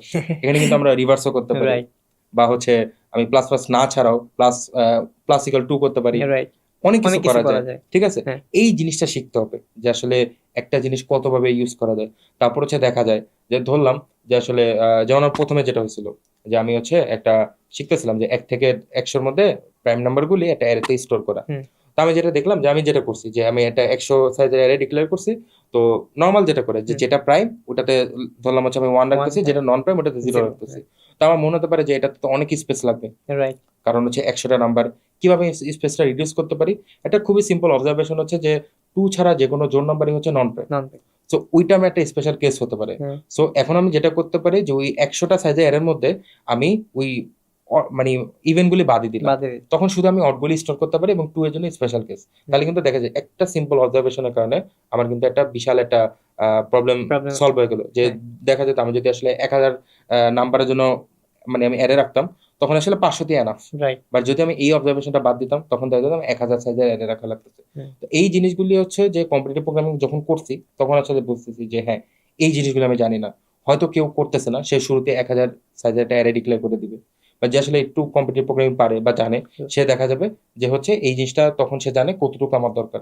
তারপর আরেকটা ইজিলি হচ্ছে যে যদি দেখা যায় যে একটা নাম্বার এর ডিভিসর কারা, বা একটা নাম্বার প্রাইম কি নন প্রাইম, এটা আমরা কিভাবে বের করি? আমরা হচ্ছে ওই নাম্বারের জন্য 2 থেকে এবং নাম্বারের আগ পর্যন্ত সবগুলো আমরা চেক করি যে মড করে 0 হয় কিনা।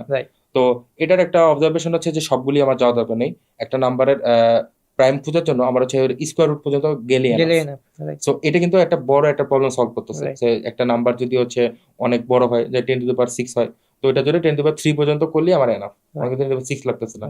তো কম্পিটিটিভ প্রোগ্রামিং করতে করতে আসলে বুঝলাম যে আমি জানি এবং অনেকেই জানে, বাট কম্পিটিটিভ প্রোগ্রামিং আসলে শেখা যায় এটা বেটার কিভাবে ইউজ করা যায়। রাইট, তো এইটা হচ্ছে একটা জিনিস, কারণ হচ্ছে আমরা যখন আসলে নর্মাল লাইফে কাজ করি আমাদের কিন্তু হচ্ছে যে রিসোর্স কম থাকে, মানে রাইট, আমরা যেটা মনে করি যে পিসি রিসোর্স এত, বাট এইগুলি দিয়ে যখন আমরা অনেক বেশি কমপ্লেক্স প্রবলেম সলভ করতে যাব এই রিসোর্সটাই আমাদের কাছে অনেক কম হয়ে যাবে। রাইট, তো এই কম রিসোর্সে কিভাবে আমরা বেটার জিনিস অ্যাচিভ করতে পারবো, এইটা হচ্ছে আমার মনে হয় একটা লার্নিং কম্পিটিটিভ প্রোগ্রামিং শুরু হয়। রাইট, আমার কাছে একটা কম রিসোর্স আছে, আমি কম জিনিস জানি, বাট আমি একটা বড় একটা প্রবলেম সলভ করতেছি। রাইট, তো এটা আমার কাছে খুব ইন্টারেস্টিং লাগছে যে কম্পিটিটিভ প্রোগ্রামিং এ হচ্ছে আমরা যা জানি এবং কম রিসোর্সে দেখা যায় যে প্রবলেম সলভিং এর ওইখানে টাইম লিমিট দেওয়া থাকে 1 সেকেন্ড, মেমোরি লিমিট দেওয়া থাকে 512 মেগাবাইট। তো এইগুলি করে হচ্ছে কিভাবে একটা প্রবলেম আমরা সলভ করতেছি, এইটা হচ্ছে কম্পিটিটিভ প্রোগ্রামিং মেন জিনিস। যদি আমাদের এনাফ রিসোর্স থাকতো, যে রিসোর্সের কোনো লিমিটেশন নেই, আনলিমিটেড, তাহলে আসলে এটা কোনো রিডান্ডেন্ট ছিল। রাইট, বাট আমাদের মেইন জিনিস হচ্ছে আমরা কম টাইমে বেটার জিনিস অ্যাচিভ করতে চাই। তো এইটা হচ্ছে আমাদের কম্পিটিটিভ প্রোগ্রামিং এ আমার মনে হয় খুবই সুন্দর একটা জিনিস। এক্স্যাক্টলি। আমি যদি তোমার সাথে আরেকটু একটা এক্সাম্পলটা নিই, মানে একদম সচরাচর কমন, যেমন উবার আমরা ইউজ করি, হ্যাঁ। right? তো উবারে দেখা যাচ্ছে যে বা গুগল ম্যাপ আমরা আসলে যখন এক লোকেশন থেকে আরেক লোকেশন দিই, তো সে কিন্তু আমাদেরকে শর্টেস্ট পাথটা দেখায় যে হুম। সবচেয়ে কিভাবে সহজে যাওয়া যাবে। সো রাস্তা কিন্তু অনেকভাবেই দেখানো যায়, রাইট? হুম। তো সবচেয়ে সহজটা কিন্তু সে বের করে দিচ্ছে অ্যালগোরিদমটা। হ্যাঁ। তো এটা কিন্তু কম্পিটিটিভ প্রোগ্রামিং এরই ফলে হয়েছে, রাইট? যে হ্যাঁ। কম্পিটিটিভ প্রোগ্রামিং কারণে সে জানতে পারছে আসলে সবচেয়ে সহজভাবে কিভাবে ওই ডেস্টিনেশনে যাইতে হয়। তো এই এক্সাম্পল গুলা কিন্তু সে কিন্তু অন্যভাবে করতে পারতো। এখন যে প্রোগ্রামার, সে যদি কম্পিটিটিভ প্রোগ্রামার না হয়, যে সেই অ্যালগোরিদমটা না জানে, সে কিন্তু সলভ করতে পারবে। সে তাকে কিন্তু এক লোকেশন থেকে আরেক লোকেশনে নিয়ে নিতে পারবে। হুম। কিন্তু দেখা যাচ্ছে যে সে 2 ঘন্টার জায়গায় 4 ঘন্টা 5 ঘন্টা হইতে পারে, ওইটাই। কিন্তু শর্টেজ পাথটা সে জানে না। আবার ট্রাফিক জ্যাম থাকলে অন্য পথে কিভাবে যাইতে হবে, হ্যাঁ। সিচুয়েশন গুলো কিভাবে ট্যাকেল দিতে হবে, এবং সবচেয়ে অল্প টাইমে, এই জিনিসগুলোর যে প্র্যাকটিক্যাল এক্সাম্পল, সেটা আসলে প্রোগ্রামিং এর মাধ্যমে, কম্পিটিটিভ প্রোগ্রামিং এর মাধ্যমে সে অ্যাপ্লাই করতে পারতেছে। তো যার কারণে এই জিনিসটা যে কোনো মানে প্রোগ্রামারদের মধ্যেই আসলে যে কোনো কোম্পানি চায় আর কি। মানে এই জিনিসটা যেমন যেটা বললাম যে শর্টেজ পাথের কথা, তো আমরা এরকম প্রবলেম সলভ করছি, যেটা দেখা যেত যে যখন শুরুর দিকে প্রবলেম সলভ করতাম তখন দেখা যেত যে একটা গ্রাফ দিছে, এ থেকে বি এর হচ্ছে শর্টেজ ডিসটেন্স বের করা। হুম, হুম, তো এইগুলি যখন করে ফেলছি তখন দেখতে যে সেকেন্ড শর্টেজ পাথ, হুম, সো ওইটা আরেকটা প্রবলেম আরেকটা হয়ে গেছে। প্রবলেম হয়ে গেছে। সো এইগুলি যখন আসলে যে এই প্রবলেমগুলি বেশি প্র্যাকটিস করবে, একটা নর্মাল যে আসলে নর্মাল শিখে সে হয়তো ওই একদম মোস্ট শর্টেজ পাথ পর্যন্ত পারে, বা যে আসলে কম্পিটিটিভ প্রোগ্রাম করে সে সেকেন্ড থার্ড এবং Third, পরের পরের শর্টেজ গুলো পাথগুলি shortest গুলো সে পায়। ঠিকই পায়। এটা Right, হচ্ছে একটা আলাদা অ্যাডভান্টেজ, আলাদা একটা। যে একজন আসলে একটা অ্যালগোরিদমকেই মডিফাই করে সে ডিফারেন্ট জিনিসগুলি অ্যাচিভ করতেছে। Exactly, exactly. হ্যাঁ, এই জিনিসটাই আসলে খুব গুরুত্বপূর্ণ। আচ্ছা, যেহেতু কম্পিটিটিভ প্রোগ্রামিং এ, তো আসলে আইসিপিসি এই জিনিসটা আসলে কম্পিটিটিভ প্রোগ্রামিং এর সাথে খুবই মানে কানেক্টেড, বা আইসিপিসি এক কথায় কম্পিটিটিভ প্রোগ্রামিং এরই অল্টারনেটিভ এক কথায় বলা যায়। তো আমাকে বলো যে আসলে যদি কেউ আইসিপিসি তে যাওয়ার কোনো অপরচুনিটি না থাকে, বা অনেক ভার্সিটি দেখা যায় টিম ভালো থাকে না, বা অনেক অনেক প্রবলেম ফেস করে, right? তো সে কি আসলে কম্পিটিটিভ প্রোগ্রামিং, অনেকে চিন্তা করে যে আমি তো আইসিপিসি যাইতে পারবো না, সো বা আমার যাওয়ার কোনো চান্স নাই, বা আমাদের ভার্সিটি থেকে 2টা টিম যাবে, সো আমি তো হচ্ছে জানি আমি 2 টিমের মধ্যে আসার সম্ভাবনা নাই, সো আমি আসলে কম্পিটিটিভ প্রোগ্রামিং করবো না, অন টাইম নষ্ট। ওদের জন্য কি মন্তব্য? এটা আসলে এটা মানে আমরা যদি আসলে শুরু থেকে আমাদের মানে রেজাল্টের জন্য কোনো কিছু আমরা পরিশ্রম করি, Right, এটা আসলে একটা ভুল ডিসিশন। কারণ হচ্ছে এমনও হতে পারে যে আমি কম এফোর্ট দিয়ে বেশি কিছু পাইতেছি, বেশি এফোর্ট দিয়ে কম পাইতেছি, right, either way possible. right. তো আইসিপিসি তে পার্টিসিপেট করা অবশ্যই একটা প্রেস্টিজিয়াস ব্যাপার হুম, এবং সবার একটা টার্গেট থাকা উচিত, বাট অনেকে আসলে ফ্যাসিলিটিটা থাকে না। যেমন Right. দেখা যায় যে অনেক ইউনিভার্সিটি হয়তো তাদের হচ্ছে টিম বিল্ড আপ হচ্ছে না, হ্যাঁ, বা হয়তো অনেকেই আছে যে হয়তো তারা চান্স পেয়েও হয়তো ট্রান্সপোর্টেশন বা কিছু একটা প্রবলেমে কোনো কারণে অ্যাটেন্ড করতে পারে না, Right. অনেকের অনেক ইস্যু। রাইট, সো জিনিসটা এরকম না যে আসলে আমি জাস্ট সিভিতে অ্যাড করলাম যে আমি আইসিপিসি তে পার্টিসিপেট করছি, আমাকে ম্যাজিক্যালি কিছু একটা গিফট করা হলো। মেন হচ্ছে আমার আউটটেকটা, আমার নলেজটা, হুম, আমার নলেজটা মেন। এটা যে আমার যদি টার্গেট থাকে আমি আইসিপিসি তে যেতে চাই, তো ওইটার জন্য আমি যে খাটবো, যেই নলেজটা আমার গেইন হবে, এটা মোর দেন এনাফ যে আমার ফিউচার স্টেপে আমাকে সে অনেক বেশি হেল্প করবে। এক্স্যাক্টলি। যদি কোনো কারণে আইসিপিসি তে নাও যেতে পারি, এটা এভাবে চিন্তা করা যাবে না যে আইসিপিসি তে যেতে পারতেছে না, তো আমি হচ্ছে এই টাইমে অন্য কিছু করলাম। তাহলে যদি কখনো কোনো কারণে তার অপরচুনিটি আসে, সে কিন্তু তখন জানবে না, তখন কিন্তু সে আর এলিজিবল হবে না। হুম, হুম, তো জিনিসটা এরকম না যে আমরা আমরা আসলে খুবই কম, আমার যেটা মনে হয় যারা অ্যাকচুয়াল প্রোগ্রামিং করে কেউ আসলে এরকম চিন্তা করে না যে আমার কোড ফোর্সেসের র্যাঙ্কিং বাড়বে, বা হচ্ছে আমি আইসিবিসি তে যাবো এটার জন্য আমি করতেছি। তারা আসলে এটা তাদের প্যাশন থেকে করে, তাদের মজা থেকে এক্স্যাক্টলি, করে। কারণ আসলে এইটা যেটা বললাম যে ভাই এটা আসলে খুবই একটা ব্ল্যাক এন্ড হোয়াইট স্কিনের কাজ। সো জাস্ট এই 2-3টা অ্যাচিভমেন্টের জন্য কেউ তার হচ্ছে 3-4 বছর লাইফ দিতে চায় না। তো এটা আসলে সবাই করে তার প্যাশন থেকে, তার ইন্টারেস্ট থেকে।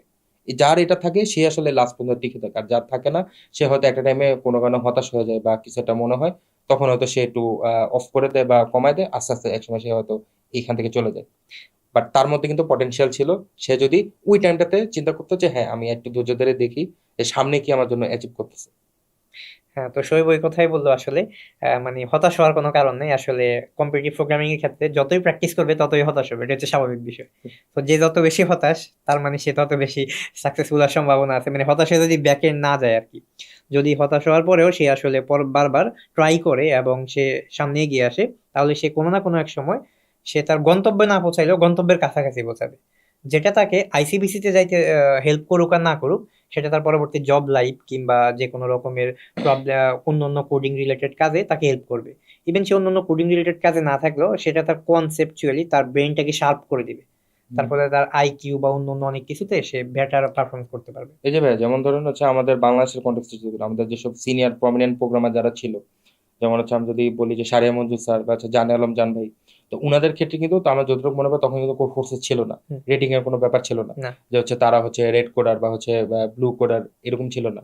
তারা কিন্তু দেখা যেত যে প্রবলেম সলভ করতে ইউভিএ তে, তখন ম্যাক্সিমাম ইউভিএ ছিল আর কি। আমি জানি না সাইটটা এখনো আছে কিনা, বাট হুম, এটা হচ্ছে স্পেনের একটা ইউনিভার্সিটি সাইট ছিল। তো ওইখানে তখন সবাই হচ্ছে প্র্যাকটিস করতো। তো তখন যেটা দেখা গেছে যে ওই ইউভিএ তে প্রবলেম সলভ করতেছি, বাট আমার কিন্তু কোনো র্যাঙ্ক নেই, যে র্যাঙ্কে হচ্ছে 1 2 3 নাই। বাট কেন তারা এটা করছে? বিকজ হচ্ছে তাদের প্যাশন। তারা হচ্ছে, আমি দেখতাম যে আসলে ইউভিএ তে ওই হিস্টোরি দেখা যায় যে আসলে কার সলভ কতটা ফাস্টার। তো দেখা যেত আমাদের বাংলাদেশে যারা বললাম যে সারিয়া মধ্যে স্যার, জানে আলম জান ভাই, উনারা কিন্তু অনেক টপ লেভেলে থাকতেন, যে তাদের প্রবলেম যে অ্যাকসেপ্ট হচ্ছে তা না, খুবই এফিশিয়েন্ট ওয়েতে তারা এটা করতেন, এবং এটা করতেন ওয়ার্ল্ড ওয়াইড, মানে ওয়ার্ল্ড রাইট, ওয়াইড র্যাঙ্কিং এ। সো রাইট, দেখেন যে আসলে তারা যে মানে কেন আসলে লেগাসিটা ক্রিয়েট করে গেছে, কারণ হচ্ছে যে তারা রেটিং নিয়ে কখনো চিন্তা করেনি যে আমার রেটিং লাগবে, এরকম লাগবে। রাইট। তাহলে কিন্তু কেউ দেখা যেত যে আগে কেউ ইউভিএ করতো না। বা একটা খুবই একটা সুন্দর ওয়েবসাইট আছে যেটা তো অনেকে জানে, যে স্পচ মানে স্পেয়ারোজি একটা। তো স্পেয়ারোজিতে যখন আমি প্রবলেম সলভ করতে গেছি, তখন আমি দেখতেছি যে শুরুর দিকে দেখতাম যে নর্মাল একটা মানে ওয়েবসাইটে হচ্ছে টাইম লিমিট থাকে 1 সেকেন্ড, 1.5 সেকেন্ড, মানে এটা হচ্ছে ন্যাচারাল নাম্বারে থাকে, হুম, এটা হুম। একদম মানে round round round number number, থাকে। হ্যাঁ। বাট স্পেয়ারোজিতে হচ্ছে যেটা দেখতাম যে নাম সেকেন্ডগুলি খুবই মানে অদ্ভুত ছিল, যে 0.245, মানে একদম মিনিমালেস এক- লিমিট দেওয়া থাকতো। সো ওইসব প্রবলেমগুলি এসি করে একটা আলাদা মজা পাওয়া যেত, যে একদম মিনিমালেস সেকেন্ডে আমি জিনিসটা এসি করতে পারছি। ওটা যদি রাউন্ড অফ করে আসলে 5 দিত, 0.5 দিত, তাহলে খুব ইজিয়ার হয়ে যেত। বা এক্স্যাক্টলি। সে আরো করতো, যে আমার মনে আছে যে অনেক সময় সোর্স লিমিট অ্যাড করে দিত, যে এত বেশি এর বেশি ক্যারেক্টারে করা ক্যারেক্টার যাবে বলা না। যাবে না। তো এগুলি আলাদা আলাদা চ্যালেঞ্জ ছিল। হ্যাঁ, তো এইগুলি যত আমরা বেশি এক্সপ্লোর করবো, তত বেশি আসলে আমাদের এই জিনিসটা দক্ষতা পাবে। নট যে আমি একটা প্রবলেম করতেছি, আমি হচ্ছে আইসিপিসি তে যাবো অথবা কোড ফোর্সের র্যাঙ্কিং বাড়বে, এই চিন্তা যাদের থাকে, কারণ র্যাঙ্কিং দেখা যায় একটা আমি স্টাক হয়ে থাকে। যেমন এক্স্যাক্টলি। আমার মনে হয় যে সেকেন্ড ইয়ারে আমার র্যাঙ্কিং স্টাক ছিল, মানে হয়তো বাড়তেছে কমতেছে বাড়তেছে কমতেছে। তো হুম, ওই হুম। টাইমে কিন্তু আমি আসলে এরকম না যে র্যাঙ্কিং নিয়ে খুব বেশি কনসার্ন ছিলাম, বা হচ্ছে আমার বাড়তেছে কমতেছে, ভালো র্যাঙ্কে যাইতে পারতেছে না, তো আমি স্টপ করে দিলাম। বা যখন হচ্ছে আমি থার্ড ইয়ারে সিএফ এক্সপার্ট হয়েছি, আমি ওই 3 মাসে জাস্ট হচ্ছে একটা জাম্প দিছে, 3 কি 2 মাস আমার যতটুকু মনে হয়, একটা জাম্প দিছে, হয়ে গেছে। তো এটা কি ওই যে গত বছর তো আমার কন্টিনিউশনটা ছিল, হুম, এই কারণে কিন্তু জাম্পটা দিছে। আমি যদি তখন এক্স্যাক্টলি। স্টাফ হয়ে যেতাম তাহলে তাহলে কিন্তু কিন্তু আউটপুট এটা আরো জিরো ডাউন যেত। হয়ে যেত। সো এইটা না যে রেটিং এর পিছে দৌড়াতে হবে, আমার চিন্তা করতে হবে যে আমি কতটুকু শিখতেছি, কতটুকু রাইট। ভালো পারতেছি, তাহলে আসলে দেখা যাবে রেটিং অটোমেটিক এসে পড়ে। Exactly, exactly. ফোকাস হতে হবে যে আসলে আউটপুট হচ্ছে learning. This right. Is the output. আমি শিখছি, this is the output. So আমার র্যাঙ্ক কত এটা আসলে ভিজুয়ালাইজেশন একটা সময় অটোমেটিক ভালো হবে। হ্যাঁ। আচ্ছা, তো আমরা এইখান থেকে যদি আরেকটু নেক্সট স্টেপে যাই, কম্পিটিটিভ প্রোগ্রামিং এর আসলে ফিউচার। তো যারা আসলে কম্পিটিটিভ প্রোগ্রামিং করে, রাইট, হুম, আমরা যেটা এতক্ষণ বুঝলাম যে আসলে জব সেক্টরেও বাংলাদেশ বা ইন্টারন্যাশনালি অনেক গুরুত্বপূর্ণ। এবং দেখা যাচ্ছে যে লিড কোডে এর নামক একটা ওয়েবসাইট আছে, হুম, যেখান থেকে আসলে দেখা যাচ্ছে যে জব রিলেটেড বিভিন্ন অলমোস্ট সিমিলার কোশ্চেন ওইখানে থাকে। সেটা গুগল, ফেসবুক বা বিভিন্ন রকম ওয়েবসাইট থেকে আরো এরকম বড় বড় কোম্পানি সবারই থাকে, রাইট। তো বাংলাদেশেও দেখা যাচ্ছে যে প্রথম সারির অনেক কোম্পানি হচ্ছে কম্পিটিটিভ প্রোগ্রামিং দিয়ে ইন্টারভিউ নেয়, রাইট।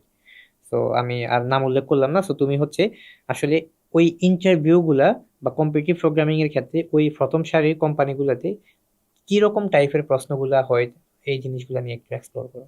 আচ্ছা, যে জিনিসটা হচ্ছে যে কোম্পানিগুলি আসলে নর্মালি, আসলে আমি হয়তো 2টা কোম্পানিতে কাজ করছি, সো 2টা জানি। বাট হচ্ছে দেখা যায় সব কোম্পানিরই একটা হচ্ছে টার্গেট থাকে যে বেটার প্রোগ্রামার। রাইট, কারণ হচ্ছে একটা জিনিস চিন্তা করি, যে আসলে একটা কোম্পানিতে, আমি যদি বাংলাদেশের টপ কোম্পানিগুলির কথা বলি, তখন যেটা দেখা যায় ওরা একটা যদি ভ্যাকেন্সিতে অনেকগুলি অ্যাপ্লিকেন্ট থাকে, এক্স্যাক্টলি। অনেক অ্যাপ্লিকেন্ট থাকে। সো এখানে যদি আসলে এভাবে ইভালুয়েট করা হয় যে এতগুলি আসলে খুব শর্ট টাইম ইভ্যালুয়েট করা খুবই একটা টাফ কাজ। হুম। এবং আমার এভাবে ইভ্যালুয়েট করতে হবে যাতে একদম পারফেক্ট পার্সনকে আমি চুজ করতে পারি। হুম। তো এই ক্ষেত্রে যেটা দেখা যায় কম্পিটিটিভ প্রোগ্রামিং হচ্ছে এটা বই। রিজন হচ্ছে যে অনেকে এটা মনে করে যে আমি হচ্ছে এটা জাভাস্ক্রিপ্ট ভালো, আমি একজন ভালো জাভাস্ক্রিপ্ট ডেভেলপার বা হচ্ছে ভালো রিয়েক্ট ডেভেলপার, এক্স্যাক্টলি। আমি হচ্ছে কেন জবে ডাক পাইতেছি না। এক্স্যাক্টলি। এইটা হচ্ছে আমি একদম বলি যে বাংলাদেশের কোম্পানিগুলি অনেকটা হয় ক্লায়েন্ট বেস কোম্পানি। হ্যাঁ। তো দেখা যায় যে কারো ক্লায়েন্ট থাকে, সো ক্লায়েন্টের আন্ডারে হচ্ছে কোনো একটা রিসোর্স দেওয়া হয়। সো একটা রিসোর্স হায়ার হওয়ার আগে হয়তো এটা শিওর থাকে না তাকে কোন স্ট্যাকে দেওয়া হবে। এক্স্যাক্টলি। সো আমি যদি এটা চিন্তা করি যে হয়তো কথার কথা ধরো একটা কোম্পানি হয়তো ইন্টারনালি তারা পাইথনের জন্য একটা প্রোগ্রামার চাইতেছে। এখন হয়তো আমার এক্সপিরিয়েন্স আছে অথবা নাই, বা যদিও থাকে হয়তো আমি জাভাস্ক্রিপ্ট পারি। এখন দেখা গেছে কোম্পানি যদি আমাকে হায়ার করতে চায়, আমার ওই এক্সপিরিয়েন্স কিন্তু তার খুব বেশি একটা কাজে লাগবে না। না। বাট যে একজন বেটার কম্পিটিটিভ প্রোগ্রামার তার যদি নলেজ না থাকে, এর মানে এই যে সে খুব কম টাইমে ওই পাইথনটা ক্যাপচার করতে পারে। এক্স্যাক্টলি। এবং যদি কোনো কারণে পাইথন থেকে শিফট করে তাকে হচ্ছে জাভাতে শিফট করানো হয় বা সি শার্পে শিফট করানো হয়, সে ইজিলি সুইচ করতে পারবে। এইখানে কোম্পানিগুলি মেন টার্গেট থাকে ফাস্ট লার্নার, নট যে আগে থেকে বেশি ডেভেলপ করে আসছে। বিকজ হচ্ছে এইগুলি আসলে ফিক্স থাকে না যে কে হয়তো কোন স্ট্যাকে কাজ করবে, অনেক সময় চেঞ্জ হয়। তো এই ক্ষেত্রে যদি কেউ একজন ফাস্ট লার্নার হয় তাহলে কিন্তু ইজিলি সে হচ্ছে নতুন জিনিসে খুব ইজিলি অ্যাডাপ্ট হতে পারে। আর এক্স্যাক্টলি। তাছাড়া হচ্ছে এখন আসলে যে এরকম না যে আসলে জাভাস্ক্রিপ্ট পারি তার মানে হচ্ছে জাভাস্ক্রিপ্ট পারলেই হবে। আমাদের অ্যাডিশনাল অনেক কিছু পারা লাগে। তো এই জন্য দেখা যায় রেগুলার বেসিসে আমাদের স্টাডি করা লাগে, হয়তো নতুন কি আসলে টেকনোলজি আসছে। যেমন আমি যদি বলি যে হচ্ছে আমি ডটনেটে কাজ করতেছি, তো ডটনেট 6 দিয়ে আমি শুরু করছি, এখন ডটনেট 8। সো 8 এর ইমপ্রুভমেন্টগুলো যদি আমি না জানি তাহলে কিন্তু আমি আসলে 6 এই পড়ে আছি। আমার কিন্তু টাইম যাচ্ছে বাট আমি 6 এর পড়ে আছি। হুম হুম 8 হুম। বের করা আছে, অবশ্যই এর মধ্যে কিছু বেনিফিট আছে, বেনিফিট আছে। সেগুলো আমার জানতে হবে। সো আমার যদি ফাস্ট লার্নিং এর অ্যাবিলিটি থাকে তাহলে কিন্তু ইজিলি আমি নতুন করে এই জিনিসগুলো অ্যাপ্লাই করতে পারবো। এক্স্যাক্টলি। সো কোম্পানির গুলো এক্সপেকটেশন মেইনলি থাকে যে আসলে কে ফাস্ট লার্নার। সো এই ক্ষেত্রে আসলে কম্পিটিটিভ প্রোগ্রামিংটা বেটার হয়। রিজন হচ্ছে যে ধরলাম যে আমরা আসলে যখন কম্পিটিটিভ প্রোগ্রামিং গুলো করি, আমি যদি গ্রাফের কথা বলি, গ্রাফে অনেকগুলো অ্যালগরিদম আছে যে আমরা হয়তো বিএফএস ডিএফএস জানি। হুম হুম। বিএফএস ডিএফএস ডায়াক্সটা আছে, তারপরে প্রিমস আছে, ক্রুসকাল আছে, তারপর হচ্ছে যে আরো অনেকগুলি আছে যে দিনিক অ্যালগরিদম আছে। হুম সো এই অ্যালগরিদম গুলি আমরা শিখছি কিভাবে শিখছি, নিজেরা শিখছি। হুম। এরকম না যে আমাদের কোনো একটা কোর্সে ছিল বা আমাদেরকে কেউ বলছে শিখছে এর জন্য। আমরা নিজেরা দেখছি যে একটা প্রবলেম আছে, এই প্রবলেমের সলিউশন এটা আমি জানি না, দেন এই অ্যালগরিদমটা শিখি, শিখে অ্যাপ্লাই করি। এই জিনিসটাই সেম হচ্ছে আমাদের জব লাইফে দরকার হয়। যে একটা প্রবলেম আসে, প্রবলেমের সলিউশন হয়তো আমার কাছে নোন হতে পারে, আননোন হতে পারে। তো আননোন হলে এটার জন্য কি কি লাগবে এটা আমার রেডি করতে হয় এবং এটা অ্যাপ্লাই করতে হয় পারফেক্টলি যাতে কাজ করে। এই প্র্যাকটিসগুলি কিন্তু কম্পিটিটিভ প্রোগ্রামে আমরা হচ্ছে আনকনসিয়াসলি করতে থাকি। হুম আমরা তো হুম। জানি না যে আমরা এই প্রসেসটা ফলো করছি, হ্যাঁ। বাট এই প্রসেসটাই আমরা নর্মালি ফলো করি। যেটা প্রবলেম আছে, প্রবলেম সলিউশন বের করে এবং যদি কোনো অ্যালগরিদম লাগে ওটা আমরা শিখে অ্যাপ্লাই করি। তো এই জন্য হচ্ছে কোম্পানিগুলি কম্পিটিটিভ প্রোগ্রামগুলি প্রেফার করে। বিকজ হচ্ছে তারা খুবই ফাস্ট লার্নার এবং অনেকের হচ্ছে যে নিজে থেকেই প্রবলেম সলিউশনটা বের করে এটা অ্যাপ্লাই করতে পারে। এক্স্যাক্টলি। জিনিসটা এরকমও না যে আসলে আরেকটা আমি অ্যাড করতে চাই যে জিনিসটা এরকমও না যে এটা অনেকে মনে করে যে একজন কম্পিটিটিভ প্রোগ্রামিং পারে তার মানে হচ্ছে সে শুধু সিএফএ এবিসি সলভ করতে পারতেছে, এরকম পারতেছে। জিনিসটা আসলে এরকম না যে কম্পিটিটিভ প্রোগ্রামিং বলি, তারপর চেস বলি, বা একজন ভালো ম্যাথমেটিশিয়ান কেউ যদি এই ফিল্ডে ভালো হয় তার মানে এই না যে সে শুধু এটা পারে। একই সাথে তার একটা মাইন্ডসেট ক্রিয়েট হয়, রাইট। একটা প্রবলেম সলভিং মাইন্ডসেট ক্রিয়েট হয়। এইটা খুবই ইম্পর্টেন্ট। কেউ আমার মনে হয় কেউ যদি একটু টাইম দেয়, যে হয়তো আমি যদি বলি যে 1-2 মাস টাইম দেয়, সে হয়তো ইজিলি সে মান স্টেক শিখতে পারবে বা সে হচ্ছে মিন স্টেক বা যাই বলি এগুলি শিখতে পারবে। বাট এই মাইন্ডসেটটা কিন্তু আসলে 2-3 মাসে ক্রিয়েট করা পসিবল। পসিবল। এটার জন্য একটা লং টাইম দেওয়া লাগবে। যে আপনার একটা মাইন্ডসেট থাকতে হবে যে আমার একটা প্রবলেম আছে, এই সলিউশনটা আমি জানি না, এটা আমি নিজে থেকে বের করবো, নিজে অ্যাপ্লাই করে ট্রাই করবো। যদিও রাইট। না হয় আমি আরেকটা সলিউশনে যাব। এই মাইন্ডসেটটা মেন। এটা আমরা সবসময় স্কিপ করি যে কম্পিটিটিভ প্রোগ্রামিং পড়া মানে শুধু প্রবলেম সলভ করে না। আমাদের কিন্তু যে হয়তো 2-3 বছর ধরে এটা করতেছে হুম হুম হুম। তার একটা মাইন্ডসেট ক্রিয়েট হয়েছে বাই ডিফল্ট। সেটা শুধু সফটওয়্যার ডেভেলপমেন্ট যে কোনো কাজে সেটা ইউজ করতে পারে। আমার যখন একটা প্রবলেম হয় এটা ডিফারেন্ট অ্যাঙ্গেলে অ্যাপ্রোচ করা, ডিফারেন্ট অ্যাঙ্গেলে এটাকে চিন্তা করা। দেখা যায় যে হয়তো আমি এভাবে চিন্তা করতেছি স্ট্রেট ফরওয়ার্ড ওয়েতে আমি অনেকগুলি প্রবলেম ফেস করতে পারতেছি, বাট হয়তো আমি উল্টা থেকে এখানে আসতে চাইতেছি, যে স্টার থেকে এন্ডে না, যে এন থেকে স্টার্টে আসতে যেতেছি। তখন দেখা যায় অনেকগুলি আমার ইজিয়ার হয়ে যায়। Easier এগুলি হয়ে কিন্তু আমরা প্রবলেম সলভিং অ্যাপ্লাই এক্স্যাক্টলি। করি। যে হচ্ছে ডিপির কথা যে টপ ডাউন বটম ডাউন 2 টাইপের থাকে। সো এইগুলি কিন্তু আমরা প্রবলেম সলভিং এ অ্যাপ্লাই করি। সো এই কারণে আসলে কম্পিটিটিভ প্রোগ্রামিং গুলি একটু কোম্পানিটা ভালো চোখে দেখে আরকি। এক্স্যাক্টলি। আচ্ছা, সেই ক্ষেত্রে কোম্পানিগুলো আসলে কোশ্চেনের একটু যদি আইডিয়া দাও যে আসলে কোশ্চেনগুলো থেকে, যেমন অনেক রকমের টপিক আছে, হুম। যেমন ডাইনামিক প্রোগ্রামিং হুম। বা গেম থিওরি বা একটু হার্ড টপিক আছে, রাইট? হুম। তো আসলে দেখা যাচ্ছে যে বাংলাদেশের কোম্পানিগুলোর ক্ষেত্রে আসলে তো হার্ড টপিক থেকে কোনো প্রবলেম দেয় না। বিগিনার প্রবলেমে আমি যদি বলি বিগিনার যারা ফ্রেশার হিসেবে জয়েন করে তাদের আসলে এত কিছু জানার মানে তখনই এগুলি দরকার হয় না। কারণ রাইট। গেম থিওরি একটু অ্যাডভান্স লেভেলের জিনিস, এগুলি লাগে না। বাট আমি যেসব প্রবলেম ফেস করছি, যেটা দেখা গেছে আই থিঙ্ক ভালো একটা ডাটা স্ট্রাকচারের দক্ষতা রাখা লাগবে। এক, হুম, ডাটা স্ট্রাকচার জিনিসটা এটা মনে হয় যে ডাটা স্ট্রাকচার হয়তো আছে 10-15টা, এটা শিখলেই হবে, বাট না, যে আসলে এটা কোন সময় কোনটা অ্যাপ্লাই করতে পারে এটা হচ্ছে মেইন জিনিস। আর সেকেন্ড হচ্ছে I think DP graph algorithm এগুলি পারলেই মোর দেন এনাফ। বাট কথা হচ্ছে এগুলি আমার ভালো মতো পারতে হবে, নট যে আমি ডিপির 20-30টা প্রবলেম সলভ করছি হুম, তার মানে হুম, আমি ডিপি পারি, জিনিসটা এরকম না। এরকম। আমার হয়তো নিজে থেকে একটা জানা লাগবে যে স্টেট কিভাবে আমি ডিফাইন করবো, ডিপির স্টেট গুলি হয়তো দেখা গেছে আমি দুইটা স্টেট নিছি, দুইটাই হচ্ছে array size N N state নিছি, এটা কি আসলে এন এবং একটা বুলিয়ান দিয়ে পসিবল কিনা, তাহলে দেখা যায় যে একটা সেকেন্ড স্টেটটা অনেক ইজিলি মানে মেমোরি এফিশিয়েন্ট হয়ে যায়, টাইম এফিশিয়েন্ট হয়। Right. তো এইটা দক্ষতাটা মেন, নট যে আমার পারা লাগবে, দক্ষতাটা মেন। এবং আমি পার্সোনালি বিলিভ করি বাংলাদেশের যে টপ কোম্পানি যারা আছে, কেউ যদি আমার মনে হয় যে 2 বছর ভালো মতো কম্পিউটার প্রোগ্রামিং করে, his he or she is more than enough to crack the interview. But কথা হচ্ছে ওই 2 বছর খুব ভালো মতো করতে হবে, খুব প্যাশনলি করতে হবে, খুব প্যাশন নিয়ে করতে হবে, যে এইটাই আমার কাছে অনেক এভরিথিং। মানে এভাবে যদি কেউ করে যে হ্যাঁ আমি এটাতে অনেক বেশি টাইম দিতেছি এবং এইগুলি মেনলি করতেছি, তখন দেখা যায় যে আই থিঙ্ক 2 বছর কেউ এগুলি করলে মোর দেন এনাফ এই ইন্টারভিউ ক্র্যাক করার জন্য। বাট সমস্যা হয় যেটা, যে আসলে আমরা হয়তো খুব বেশি প্যাশনেটলি করি না, তারপরে দেখা যায় একটা লং গ্যাপ থাকে, তখন দেখা যায় যে যখন আসলে জব ইন্টারভিউ টাইম আসে আমরা অনেক কিছু ভুলে যাই। Exactly. তো ওই কারণে দেখা যায় যে আগের জিনিসগুলো আমরা পারতেছি না। তো এটা আসলে অনেকে বিলিভ করতে চায় না যে 2 বছর করে কিভাবে আসলে কোম্পানি কোশ্চেনগুলি পারা যায়। কারণ কোম্পানি কোশ্চেনগুলি খুব বেশি একটা হার্ড না, যদি কারো ওই মাইন্ডসেটটা ক্রিয়েট হয়ে যায় তখন সে এইসব হার্ড প্রবলেমগুলি ইজিলি সলভ করতে পারবে। আচ্ছা, এই ক্ষেত্রে যে বিষয়টা যে আমরা দেখা যায় ভার্সিটি লেভেলে যে প্রবলেম গুলো সলভ করা, এগুলো কোড প্রসেস বা ইউবিএ হুম বা এরকম লাইটও যে অন্যান্য ইয়েগুলো হুম থেকে সলভ করা হয়, তখন কিন্তু আসলে লিড কোড অনেকে নাম জানেও না বা অনেকে তখন প্র্যাকটিসও করে হুম না, রাইট? রেয়ার কেস ছাড়া কেউই করে না বলতে গেলে। তো আসলে কিন্তু জব ইন্টারভিউর সময় একটা দেখা যাচ্ছে যে তখন কোড প্রসেস বা কোনো কিছুকে আমরা গুরুত্ব দেওয়া হয় না, সবাই বলে যে একটা ওয়েবসাইটই ফলো করো, লিড কোড, হুম। রাইট? তো সেই ক্ষেত্রে আসলে ডিফারেন্সটা কোথায় আসলে লিড কোড এবং অন্য অন্যগুলোর সাথে? আর আসলে কোনটা আসলে ফলো করা উচিত বা ওই ফলো ধাপটা কিরকম হওয়া উচিত? আচ্ছা, এইটা হচ্ছে যে আসলে অনেকগুলি প্রবলেম সলভ করছে তার একটা আইডিয়া থাকে যে আসলে কোন ওয়েবসাইটের কি পারপাস। রাইট। যেমন হচ্ছে আমি যদি কোড ফোর্সেসের কথা বলি, অনেকে যেটা বলে যে আমি ভালো ডাটা স্ট্রাকচার পারি না, এই কারণে হয়তো আমি হয়তো অনেক অ্যালগোরিদম পারি না, এই জন্য হুম, আমি কোড ফোর্সে ব্লু র্যাঙ্কে যেতে পারতেছি না। এটা আমার মনে হয় ভুল ধারণা। আমার যতটুকু মনে পড়ে যতগুলি রেটেড কন্টেস্ট আমি করছিলাম কোড ফোর্সেসে ব্লু হওয়ার আগে, মেবি আমার একবার মেবি ডিএফএস অ্যাপ্লাই করা লাগছে, জাস্ট একবার। এবং ডিএফএস কিন্তু খুবই বেসিক একটা অ্যালগোরিদম, হুম, এটা এরকম না যে খুবই অ্যাডভান্স কিছু যেটা আমি পারি না বা এটার জন্য আমার কোনো কিছু আটকে আছে। তো এইটা যেটা যে এক একটা ওজির এক একটা স্পেশালিটি আছে। তো লিড কোডের যে ব্যাপারটা হচ্ছে, লিড কোড হচ্ছে একদম কনসাইজ, হুম, একদম হচ্ছে অন টু দ্য পয়েন্ট, হুম, যে তোমাকে এটা দেওয়া আছে তুমি এটা বের করো। বাট ইউভিএ যদি বলি, যে ইউভিএ তে যেটা হয় একটা স্টোরি টেলিং থাকে। তো স্টোরি টেলিং থাকে যে একটা গল্প বলা থাকে, গল্পে আস্তে আস্তে হিন্টস দেওয়া থাকে। তো ওইখান থেকে আমরা বুঝতে হয় কোন ভ্যারিয়েবলের কাজ কি। হুম, এরপর হচ্ছে লাস্টে বলা হয় যে এই ভ্যারিয়েবলের লিমিট এত। তো ওই গল্প পড়ে আমার এটা ডিরাইভ করা হয়। লিড কোডে যেটা করা হয় যে খুবই একদম অন টু দ্য পয়েন্ট দেওয়া থাকে। তো দুইটার পারপাস আসলে ডিফারেন্ট টাইমে হয়। যেমন আমি যদি বলি যে শুরু করতেছে, তার অবশ্যই ইউভিএ করা উচিত, কারণ তার স্টোরি টেলিংটা বুঝতে হবে, এটা স্টোরি থেকে কে কিভাবে এটা ডিরাইভ করতে পারে। প্লাস হচ্ছে কেউ যদি ন্যাশনাল কন্টেস্ট গুলোতে যায় তখন কিন্তু স্টোরি টেলিং গুলি থাকে। হুম, তো কেউ যদি শুধু সিএফ করে হচ্ছে ওইখানে যায় সে একটু ঝামেলা পড়বে, কারণ হচ্ছে সিএফ কিন্তু ওইভাবে ওটার প্র্যাকটিস করা হয় না, যে হুম, আসলে এই স্টোরি থেকে কে কিভাবে প্রবলেমটা বুঝতে পারবে।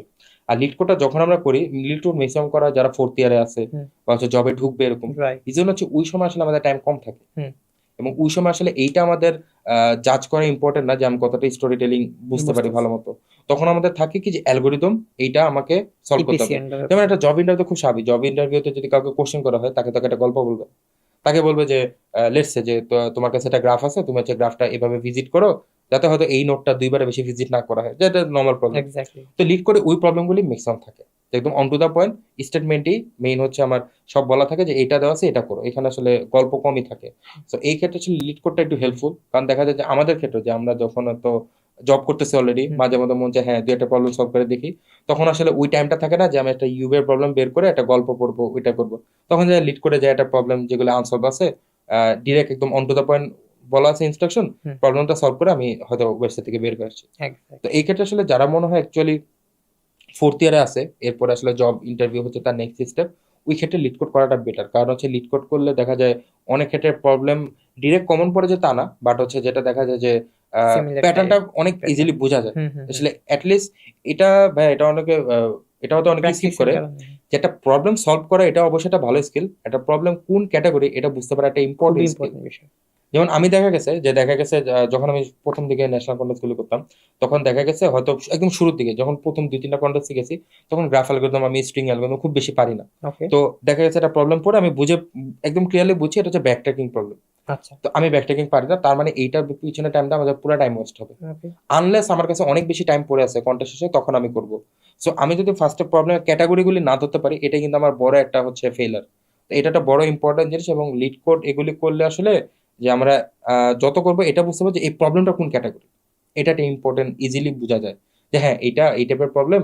অনেকগুলি করছি, বোঝা যায় ইজিলি যে হ্যাঁ এটা গ্রাফ টাইপের প্রবলেম, ইজিলি এটা ডিস্টিংগুইশ করা যায়। এটাও খুব ইম্পর্টেন্ট একটা স্কিল আমার মনে হয়। হ্যাঁ, শোয়েব এখন যেটা বললো আসলে এটা খুবই ইম্পর্টেন্ট। ফেসবুকে শাকিল ভাইয়ের যে কোর্সটা আছে ইন্টারভিউ প্রিপারেশন, হ্যাঁ, এই কোর্সে এই বিষয়গুলো আসলে সুন্দরভাবে তুলে ধরা হয়েছে, আসলে কোন ধরনের প্রবলেম, কোন ধরনের ক্যাটাগরি। এবং আমাদের লিড কোডেরও আলাদা একটা কোর্স আছে বর্তমানে, এবং সেই কোর্সগুলো তো এই জিনিসগুলা সুন্দরভাবে দেখানো হয়েছে, যাতে হচ্ছে আসলে ক্যাটাগরি ফাইন্ড আউট করতে পারা এবং ক্যাটাগরি অনুসারে প্রবলেমগুলো সলভ করতে পারা। আচ্ছা, শোয়েব এইখানে আমার আরেকটা জিনিস বলো। আমি যে জিনিসটা কোশ্চেনটা আগে করতাম, তো ডাইনামিক প্রোগ্রামিং, হুম, দেখা যায় ডাইনামিক প্রোগ্রামিং নামটা শুনলেই মানে দেখা যাচ্ছে যে বিগিনার থেকে কিছুদিন প্রোগ্রামিং করছে কন্টেস্ট, তারা অনেক সময় ভয় পায় যে ডিফি বা ডিফি ডাইনামিক প্রোগ্রামিং শর্ট নাম আর কি।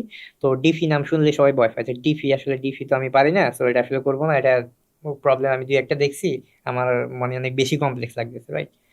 এই বিষয় নিয়ে কমেন্টস কি ডিফি? ডিবি ভাই আমি নিজেই প্রথমে ভয় পেতাম অনেক। কারণ হচ্ছে যে মানে ডাইনামিক প্রোগ্রামিং এ যেটা ছিল যে মানে নর্মাল যেটা যে প্রথমে বুঝতাম যে আসলে স্টেটগুলি ডিফাইন করা, ওকে। মেমোরাইজেশন করা। বাট হচ্ছে আমার প্রথমে যেটা ভুল হতো যে স্টেটগুলি ঠিক মতো ডিফাইন করতে পারতেছে না, বা অনেক বেশি স্টেট নিয়ে ফেলছি যার কারণে মেমোরি লিমিটে আমার কাজ হচ্ছে না। তো তখন আসলে যেটা প্রথম কাজ ছিল যে স্টাডি করা, হুম। যে আসলে স্টেট কেন আমি নিব, হুম। কত সাইজের স্টেট নিব, এবং ওই স্টেট কি আসলে আমার দরকার আছে। হুম। যেমন একটু আগে আমি বলছিলাম যে হয়তো আমি একটা স্টেট নিছি যে দুইটাই হচ্ছে array size, hmm. Hmm. But হচ্ছে আমার আসলে দুইটা অ্যারে সাইজ দরকার নেই, একটা অ্যারে সাইজ আর একটা বুলিয়ান দরকার টু সাইজের, যে প্রিভিয়াসটাকে আমি ভিজিট করছি কি করি নাই। রাইট। So, ওই ক্ষেত্রে যদি ওইটা আমি অ্যারে, মানে একটা বিশাল সাইজের অ্যারে নিয়ে ওটা রাখি, এটা আসলে রিডান্ডেন্ট। হুম। ওটা জাস্ট দুইটা বুলিয়ান অ্যারে দিয়ে এনাফ। সো এই ডিপির মেইন চ্যালেঞ্জটা থাকে হচ্ছে স্টেটগুলি ডিফাইন করা। রাইট। আসলে স্টেটটা যদি কেউ যদি আসলে ডিপির স্টেট বুঝতে পারে, I think say 50% problem solve করে ফেলছে। হুম। এর পরের কাজটা হচ্ছে যে কত এফিসিয়েন্টলি আমি হচ্ছে স্টেটটা ইউজ করতে পারি। আমার কি আসলে সবসময় হচ্ছে ডিপির একটা কমন প্র্যাকটিস হচ্ছে যে মেমোরি সেট করা, হুম। যে হুম। -1 করে দিই আমরা পুরো অ্যারেটা। সো আরেকটা যেটা হচ্ছে আমার সব বুঝা যে কখন আমরা মেমোরি সেট করবো, সেট করবো, আমরা কি রাইট। প্রত্যেকটা কেসে করবো নাকি হচ্ছে একটা সার্টেন পোর্শনে গিয়ে করবো, হুম। এই জিনিসগুলি। আর এই জিনিসটা লাগে কেন, কারণ হচ্ছে আমি যেটা দেখছি লাস্ট লাস্ট যেসব আমি মানে অনলাইন কন্টেস্ট, ফিজিক্যাল কন্টেস্ট গুলি করছিলাম করোনার আগে আর কি, তখন যেটা দেখা যেত যে ডিপি ছিল খুবই কমন একটা জিনিস গ্রাফের সাথে। হুম। হুম। যে গ্রাফ খুবই ইন্ডিভিজুয়ালি কম পাইতো, তো গ্রাফ এন্ড ডিপি এই কম্বিনেশনটা অনেক বেশি হতো। এক্স্যাক্টলি। তারপর দেখা গেছে যে ম্যাথ প্লাস ডিপি এটা খুবই মানে পপুলার কম্বিনেশন ছিল, যে সিঙ্গেল টপিকের প্রবলেম কমই ছিল, দেখা যেত ম্যাথ দিতেছে, ম্যাথের সাথে ডিপি, গ্রাফের সাথে ডিপি। ডিফি। তো এইগুলি যদি না পারা যায় তখন দেখা যায় যে আসলে ওই প্রবলেমগুলি সলভ করা পসিবল হয় না। আর ডিপিটার একটা বড় ইম্পর্টেন্স হচ্ছে যে ডিপিটা কিন্তু আমাদের মেমোরাইজেশন, যে এটা কিন্তু খুবই ইম্পর্ট্যান্ট একটা জিনিস, যে মেমোরাইজেশন কিভাবে আমরা ইউজ করতে পারি। যে ডিপি প্রবলেমটা করলে আসলে বোঝা যায় যে আসলে একটা জিনিস হয়তো আমরা বেশি মেমোরি নিয়ে করতে চাই, ওটাতে এত বেশি মেমোরি লাগে না। লাগে না। তখন ডিপি যদি কেউ যদি ভালো ডিপি পারে, সে কিন্তু খুব কম মেমোরিতে অনেকগুলো ইনফরমেশন স্টোর করতে পারে। হুম। এবং দেখা যায় যে একটা জিনিস অলরেডি আমি ক্যালকুলেট করছি, হুম। যেমন খুব পপুলার ডিপি ফিবোনাকি, হুম। হুম। যে একটা জিনিস আমি অলরেডি ক্যালকুলেট করছি, এটা কেন আমি আবার ক্যালকুলেট করবো। হুম। হুম। হুম। তো ডিপি যখন যে যত বেশি ভালো পারে, এবং ডিপির ভালো পারে একটা বড় মানে বড় রিকোয়ারমেন্ট হচ্ছে রিকার্শন ভালো পারে। যে ভালো রিকার্শন এক্স্যাক্টলি। পাবে সে ভালো ডিপি পারবে, কারণ হচ্ছে যদি সে আসলে রিকার্সিভ ডিপি করে আর কি। তো দেখা যায় যেটা আমরা বাঙালিরা অনেকে ম্যাক্সিমাম রিকার্সিভ ডিপিটা প্রিফার করি আর কি, কারণ এটা লিখতে একটু সুবিধা হয় এবং হচ্ছে ইজিলি রিডেবল। সো ডিপিটা আমার মনে হয় একটা আলাদা একটা পার্ট, যে আসলে ডিপিটা খুব ইম্পর্টেন্স দিলে দেখা যায় যে কম্পিটিটিভ প্রোগ্রামে একটু অ্যাডভান্স প্রবলেমগুলিতে আমার মনে হয় না সে আটকাতে পারবে। এক্স্যাক্টলি। তো যারা আসলে ডিপি শিখতে চায় তাদের জন্য আমাদের আসলে ডিপির একটা কোর্স হয়েছে, আইসিবিসি ওয়ার্ল্ড ফাইনালিস্ট ইফতেখার ইসলামের।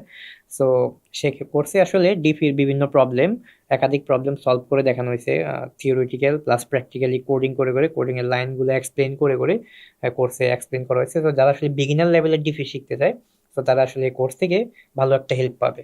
তো আই থিঙ্ক এটা টিউটোরিয়াল থেকেও বেশি একটা মোর দেন হেল্পিং হবে আর কি। আচ্ছা, তো আমরা আসলে অনেক দূর আগাইছি, তো এখন দেখা যাচ্ছে লিড কোডের আমরা আসলে বাংলাদেশি কোম্পানিগুলা বা সফটওয়্যার কম্পিটিটিভ প্রোগ্রামিং এর এই জিনিসগুলো নিয়ে এক্সপ্লেন করে অনেক কিছু জানতে পারছি। তো বাংলাদেশের আরো কিছু কোম্পানি আছে যারা হচ্ছে আসলে কম্পিটিটিভ প্রোগ্রামিং থেকে প্রশ্ন করে না, রাইট? হুম। তো কম্পিটিটিভ প্রোগ্রামিং থেকে যারা প্রশ্ন করে না, দেখা যাচ্ছে যে তারা শুধু দেখা যাচ্ছে যে কোনো একটা স্ট্যাক থেকে প্রশ্ন করে, রাইট? সে জাভা স্ক্রিপ্ট অথবা মার্ন স্ট্যাক অথবা জ্যাঙ্গো ডেভেলপার।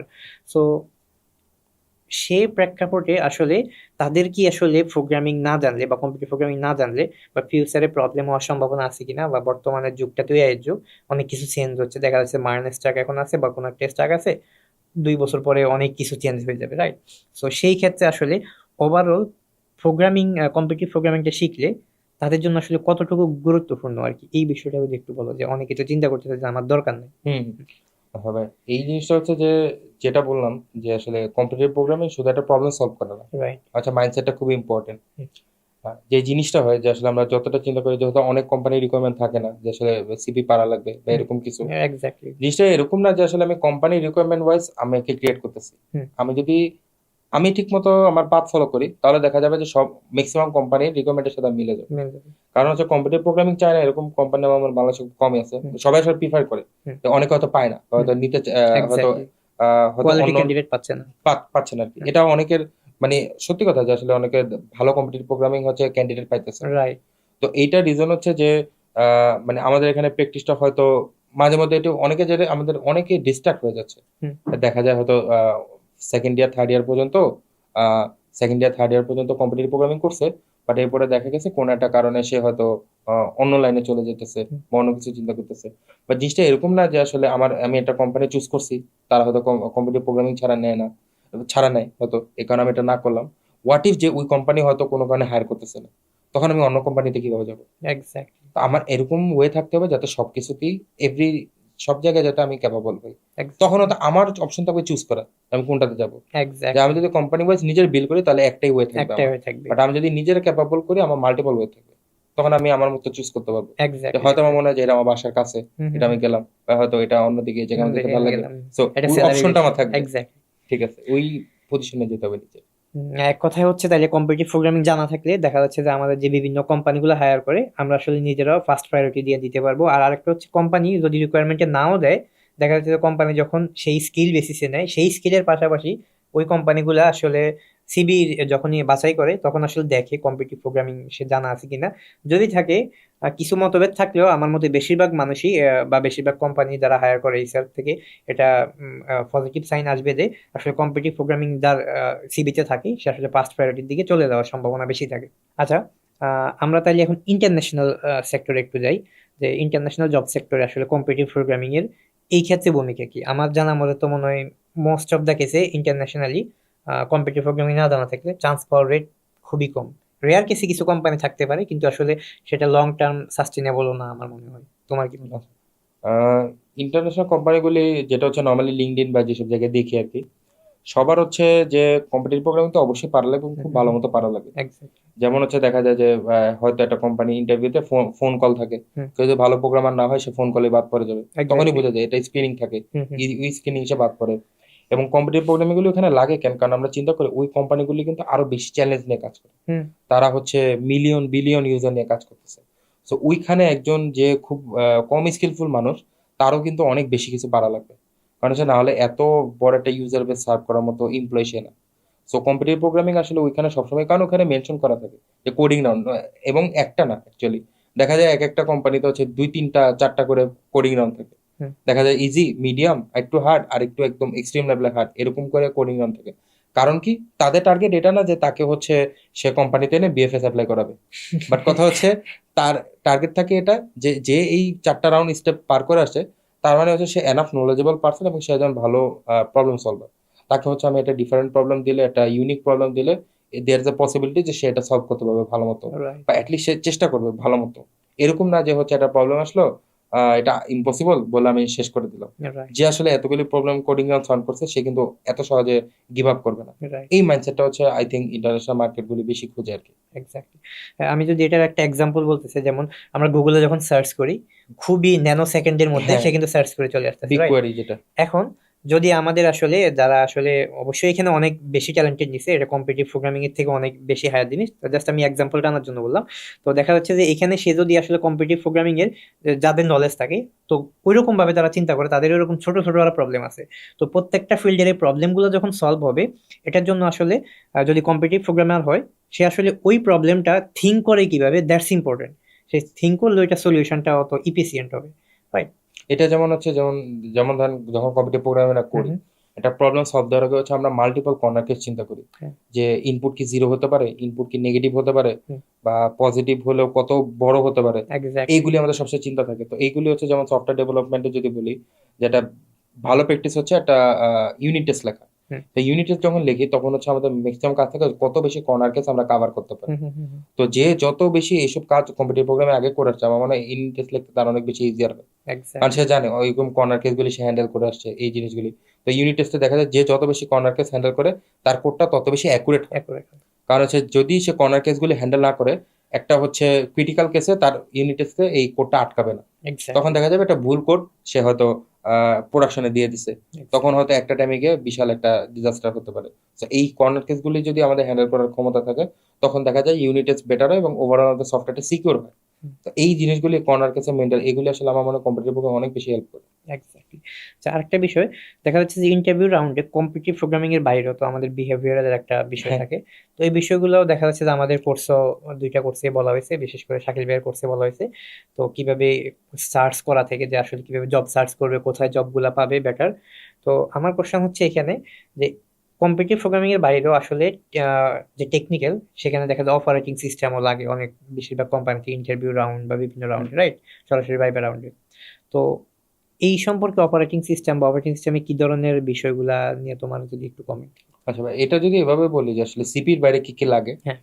তাহলে জিনিসটা এরকম যে যে আসলে সিপি পারে সে তো অবশ্যই সিপি ভালো মতো করছে 4 বছর, বাট অ্যাডিশনালি এরকম না যে সে আসলে অন্য কিছু একদমই করে। দেখা যায় রাইট। যে আমরা সবাই টুকটাক কিছু আইডিয়া থাকে। হুম। তো একটা যেটা কমন জিনিস সব একটা রিকোয়ারমেন্ট থাকে যে ডাটাবেসের আইডিয়া। রাইট। ডাটাবেস আমরা কি ডাটাবেস নিয়ে কাজ করতেছি। অ্যাটলিস্ট যদি এইটা ব্যাপারটা যদি ভাই এরকম হয় যে আসলে কেউ 4 বছর সিএসসি নিয়ে পড়ে পাশ করছে এবং সে আসলে রিলেশনাল এবং নন রিলেশনাল ডাটাবেস দুটা পার্থক্য কি বুঝতে পারে না, দেন ইটস আ বিগ ওয়েস্ট। যে আসলে এইটুক নলেজ আমার জানতেই হবে, এরকম না যে আসলে ডাটাবেসের খুব অ্যাডভান্স লেভেলের ডাটাবেস শার্ডিং কি, হরাইজন্টাল স্কেলিং, হুম, এগুলি হুম, আমার এখনই জানতে হবে, হুম, ঠিক হুম, আছে? হুম, হুম। হয়তো আমি পরে জানলাম, বাট একদম বেসিক গুলি আমার জানা লাগবে। যে এক্স্যাক্টলি। ডাটাবেসে কোন জিনিসটা আমি প্রাইমারি কি দিব, কোনটা ফরেন কি দিব, বা ফরেন কি কি আমি রাখবো, যদি দরকার না হয় কেন আমি ফরেন কি রাখবো, ঠিক রাইট। আছে? এই রাইট। জিনিসগুলি বেসিক জানা লাগে। আরেকটা যেটা হচ্ছে যে একটু বেটার প্র্যাকটিস হচ্ছে যে কিছু জিনিস জানা, যেমন একটা পপুলার হচ্ছে রেস্ট এপিআই। কারণ হচ্ছে যে রেস্ট এপিআই হচ্ছে যে আমরা এপিআইটা কিভাবে ডিফাইন করতেছি, কোন কোন পাথ দেওয়া যাবে, এইগুলি যদি অনেকে যেটা বলে যে ভাই, এটা আমি দেখছি যে অনেকে বলে যে আমি হয়তো ভার্সিটিতে এই একাডেমিক প্রজেক্ট করছি, বাট হচ্ছে এইটার কারণে ডাক পাইতেছে না। এটা রিজন হচ্ছে একটা জিনিস যে ইন্টারভিউরের মানে যে রিকোয়েটা তার এত টাইম হয় না যে সে তার একাডেমিক ওয়েবসাইটগুলি খুলে দেখবে। হুম। দুই, যদি খুলেও দেখে, ম্যাক্সিমাম কেস আমি বলতে পারি 95% কেস এটা রেস্ট এপিআই মেনটেন করা হয়নি। দেখা যায় ইউআরএলটা ছিল যে মাই ওয়েবসাইট স্ল্যাশ হচ্ছে এডিট প্রোফাইল স্ল্যাশ হচ্ছে প্রোফাইল। সো এইটা আসলে রেস্ট এপিআই এর কোনো কাছাকাছিও নেই। হ্যাঁ, হ্যাঁ। তো এইটা যদি ইউআরএল দেখে, তাকে নেওয়া তো পরে কথা, আমার মনে হয় সবার প্রথমে তারা বাদ দেবে, ঠিক আছে? এক্স্যাক্টলি। তো এই জিনিসটা হচ্ছে মেইন, যে আমাদের আসলে কিছু জিনিস কমন করে, যে আমি যদি চিন্তা করি হ্যাঁ আমি কিছু পার্সোনাল প্রজেক্ট করব, কতটুক আসলে এটা বেটার করা যায়। যেমন একটা ভালো প্র্যাকটিস হচ্ছে যে রেস্ট এপিআই অ্যাপ্লাই করা, রাইট। ঠিক আছে? তারপরে ডেটাবেস যে আমি ইউজ হুম, হুম, করতেছি, হুম, আমি কি জাস্ট সিকিউর পারি দেখি রিলেশনাল ডেটাবেস ইউজ করতেছি, কেন আমি নন রিলেশনাল মঙ্গোডিবি ইউজ করতেছি না? হুম। রাইট। বা যদি এমন না যে আসলে একটা প্রজেক্টে একটাই ডেটাবেস ইউজ করতে হবে, এই কাজের জন্য সিকুয়েল, এই কাজের জন্য মঙ্গোডিবি পসিবল, তো এক্স্যাক্টলি। এইগুলি করা লাগে। সো এই জিনিসগুলি একটু জানতে পারলে ভালো হয়, ঠিক আছে? কেউ যদি মনে করে যে না সিপির বাইরে আমি যদি কিছু নলেজ রাখতে চাই, এগুলি রাখা ভালো অ্যাটলিস্ট। তবে এইটা মেক শিওর করতে হবে যে সিভিতে আমি যা লিখছি এটা আমি জানি কিনা। এক্স্যাক্টলি। অনেকে আছে যে এটা বলা চলে যে হ্যালো আর লিখে যে এটা এই ল্যাঙ্গুয়েজে অ্যাড করে দেয়, হ্যাঁ। এগুলি করা যাবে না। কারণ হচ্ছে যে একটা ল্যাঙ্গুয়েজ অ্যাড করা মানে আমি যেটা বুঝি আর কি নর্মালি, যে দেখা যায় যে একটা ল্যাঙ্গুয়েজ অ্যাড করা মানে হচ্ছে এই ল্যাঙ্গুয়েজ নিয়ে আমি মিনিমাম 1-2 মাস কাজ করছি, এক্স্যাক্টলি। মিনিমাম হুম, একদম হুম, মিনিমাম 1-2 মাস আমার কাজ করতেই হবে, হুম। নাহলে আসলে আমি কিভাবে বলবো যে ল্যাঙ্গুয়েজটা ভালো মতো পারি। এবং অবশ্যই এখানে 2-3টা প্রজেক্ট আমার নিজের করা, উইদাউট হেল্প অফ ইউটিউব বা চ্যাটজিপিটি যাই বলি। হ্যাঁ অবশ্যই আমি যখন শিখবো তখন অবশ্যই আমি দেখে দেখে কোড করবো, বাট এরপরে আমি নিজে থেকে একদম স্ক্র্যাচ থেকে বিল্ড করতে পারি কিনা, এইটা এক্স্যাক্টলি। হলে আমার মনে হয় সিভিতে অ্যাড করা উচিত। অনেকে যেটা দেখা যায় সিভির কন্টেন্ট বাড়ানোর জন্য হচ্ছে দেখা যায় অনেক কিছু অ্যাড করে, বাট বেশি কন্টেন্ট হচ্ছে ফলস কন্টেন্ট ডিটেক্ট করাটা খুবই ব্যাড একটা সিগন্যাল। রাইট রাইট কেউ যদি ইন্টারভিউ যদি দেখে যে আসলে একটা সিভিতে একটা জিনিস আছে যেটা হয়তো তার কোশ্চেন করে পারলো না, তার তার মাথায় মনে হবে যে হ্যাঁ হয়তো 95 কেসে এটা 95% সিভিটা তার ফেক।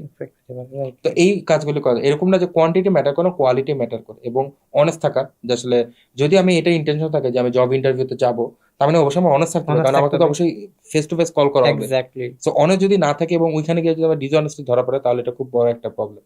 এক্স্যাক্টলি আমি শোয়েবের সাথে এখানে আরেকটু অ্যাড করি। শোয়েব যেটা বলছে আসলে সিবিতে, তো সিবিতে আসলে সবকিছু আসলে মেনশন করার দরকার নাই।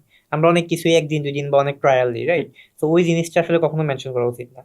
আমার মোটামুটি দক্ষতা থাকলেই সেই জিনিসটাতে অ্যাড করব। আর আরেকটা বিষয় হচ্ছে, কেউ যদি চায় যে যেহেতু তার অনেক বেশি পরিমাণ নলেজ বা এক্সপার্টিজ আছে, সেই ক্ষেত্রে সে এখানে একটা স্কিলের পাশে একটা লেয়ার অ্যাড করতে পারে যে আসলে সে কোনটাতে কোন লেভেলের নলেজ আছে।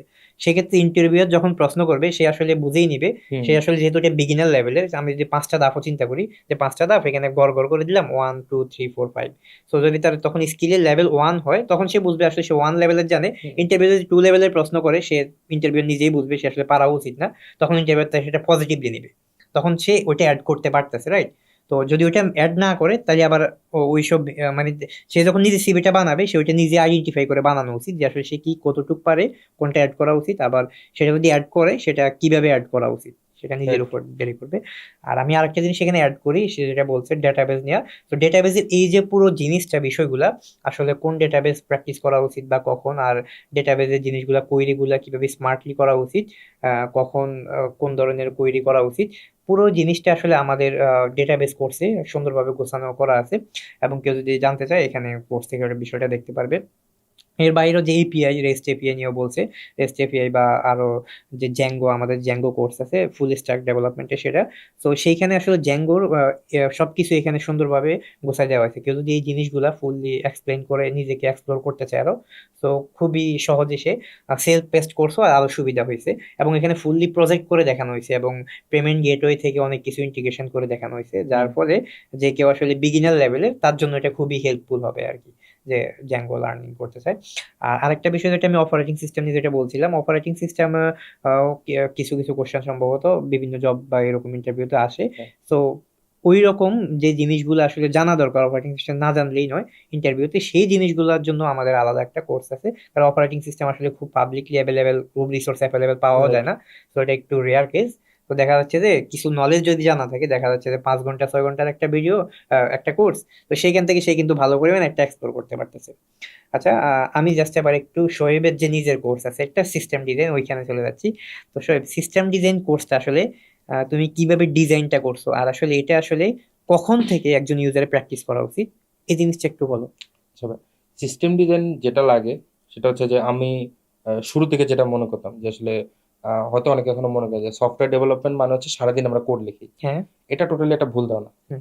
এমনও হয় যে আসলে আমরা যদি কথার কথা যে আমরা যদি 10 মিনিট অফিসে ব্যয় করি, দেখা যায় হয়তো এর মধ্যে 2 মিনিট কোড লিখতেছি, বাট 8 মিনিট হচ্ছে আমি চিন্তা করতেছি কি কোড লিখবো। এক্স্যাক্টলি। কারণ হচ্ছে আমাদের টার্গেট এটা হওয়া উচিত যে অ্যাকুরেট কোড লেখা, নট যে বেশি কোড লেখা এবং খুব ফাস্ট কোড লেখা।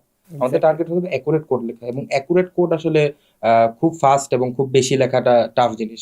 কারো যদি খুব বেশি কোড লেখা লাগতেছে, এর একটা পসিবিলিটি হতে পারে যে প্রবলেমটা খুব বেশি কমপ্লেক্স, বাট এর থেকে বেশি পসিবিলিটি হচ্ছে সে অনেক বেশি কিছু করতেছে যেটা দরকার নেই। Possible exactly. যে হয়তো দেখা যায় যে ধরলাম যে একটা প্রজেক্ট যদি এক্সিস্টিং হয়, ধরলাম হচ্ছে যে একটা প্রজেক্ট এক্সিস্টিং, তো আমাকে বললো যে একটা পেজ বানাতে যেখানে হয়তো সাইন আপ করা লাগতেছে। হ্যাঁ। তো হতে পারে যে সিমিলার জিনিস অলরেডি প্রজেক্টে এক্সিস্ট করে, তো কেননা ওই কম্পোনেন্টটা আমি আবার ইউজ করতেছি। তো আমি জাস্ট মনে করলাম যে অনেক বেশি কোড লিখলে ভালো হবে, আমি নতুন করে স্কেচ থেকে করলাম, এটা রিডান্ডেন্ট। আমার আসলে জানতে হবে কি কি জিনিস অলরেডি আছে, কিভাবে ইউজ করতেছি। তো যখন সফটওয়্যার ইঞ্জিনিয়ারিং, ভালো সফটওয়্যার ইঞ্জিনিয়ার আমার মনে হয় যে কাজটা করে, সে হচ্ছে আগে খুব ভালো মতো প্ল্যান করে যে আমার কি প্রবলেম আছে, কি কি জিনিস রিসোর্স অ্যাভেলেবল আছে, কি কি জিনিস আমার বানাতে হবে নতুন করে, এটা কি আসলে বানানো দরকার কিনা, এগুলি চিন্তা করে সেটা প্ল্যান করে হচ্ছে ডিজাইন করে। এই ডিজাইনটা সে আসলে অ্যাপ্লাই করে। এখন এই ডিজাইনের অনেকগুলি পার্ট আছে, যে হয়তো আমার ডেটাবেসে চিন্তা করতে হয়, ডেটাবেসে আমি কি নতুন টেবিল ক্রিয়েট করব, হয়তো দেখা যায় আমার একটা কিছু দরকার, আমার একটা নতুন একটা ফিচার ইমপ্লিমেন্টের জন্য মনে হচ্ছে আমার একটা নতুন টেবিল অ্যাড করা দরকার। সো নতুন টেবিল অ্যাড করা এটা কিন্তু একটা বড় ডিসিশন।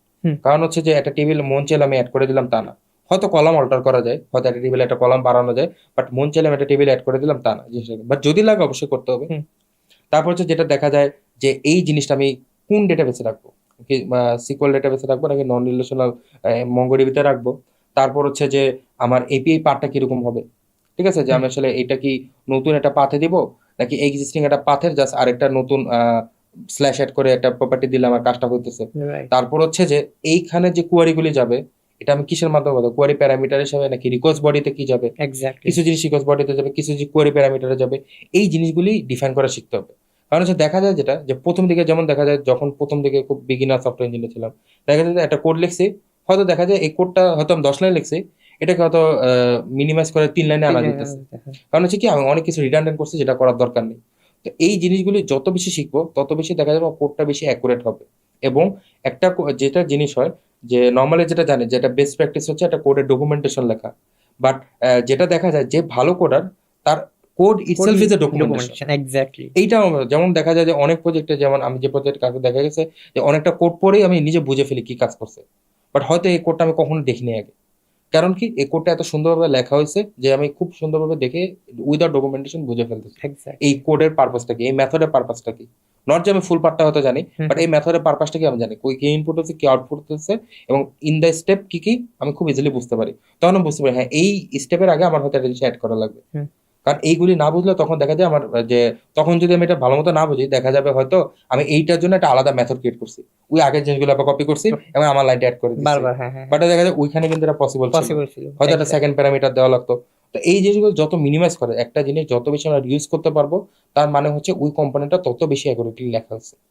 এটা যদি বারবার ইউজ করা না যায়, যদি সিঙ্গেল কিছু আছে সিঙ্গেল পারপাসে থাকে দ্যাটস ফাইন, বাট কিছু যদি আমার ম্যাক্সিমাম কম্পোনেন্ট সিঙ্গেল পারপাস হয় তার মানে there is something wrong in my design. এটা চিন্তা করতে হবে যে আমার যদি ম্যাক্সিমাম যদি সিঙ্গেল পারপাসই হয় যে একটা জিনিসের জন্য বারবার আমার একটা জিনিস লেখা লাগতেছে, তার মানে আমি ডিজাইনটা ঠিক মতো করে দিই। সো এই সিস্টেম ডিজাইনে আমার এই জিনিসগুলো চিন্তা করতে হয় যে আসলে আমি কিভাবে একটা যখন একটা লাইভ প্রজেক্ট হবে, মানে যখন একটা সিস্টেম আমরা ডিজাইন করি, একটা ব্যাকএন্ড ডিজাইন করতেছি, তখন আমার চিন্তা করতে হয় যে ডেটাবেসে কোন কলামে আমি কি রাখবো। তারপর দেখা গেছে যে আমার হয়তো ধরলাম যে 2টা ডেটাবেস আছে, ধরলাম আমরা ডিপ্লয় করতেছি, তো 2টা ডেটাবেস 2টা প্রোভাইডারের কাছে আমরা নিছি, ধরলাম একটা এডব্লিউএস থেকে নিছি একটা অ্যাজুর থেকে নিছি। দেখা গেছে যে একটা প্রাইস কম একটা প্রাইস বেশি। তো এখন কথা হচ্ছে যে কোন জিনিসটা হচ্ছে আমার র্যাপিডলি সবসময় অ্যাক্সেস থাকা লাগবে, ওইটা হয়তো আমি যেটার এমন হতে পারে যে একটা ডাটাবেস অফার করতেছে যদি হচ্ছে 24/7 একদম ফুল আপ টাইম লাগে অনেক বেশি কস্ট, বা হচ্ছে যদি একটু আপ টাইম কনসিডার করা যায় হয়তো কম কস্ট।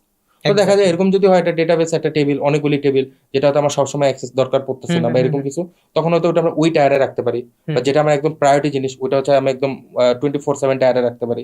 এই ডিসিশনগুলি কিন্তু আমাদের মানে টাকা পয়সার রিলেটেড আসলে, যে হয়তো আমি যদি ঠিকমতো ডিসিশন না নেওয়ার কারণে আমার অনেক টাকা খরচ হইতেছে, হয়তো আমি একটা প্ল্যান কিনছি যেটা আমার দরকার ছিল না, হয়তো এ থেকে লোয়ার প্ল্যানে কাজ করা যেত।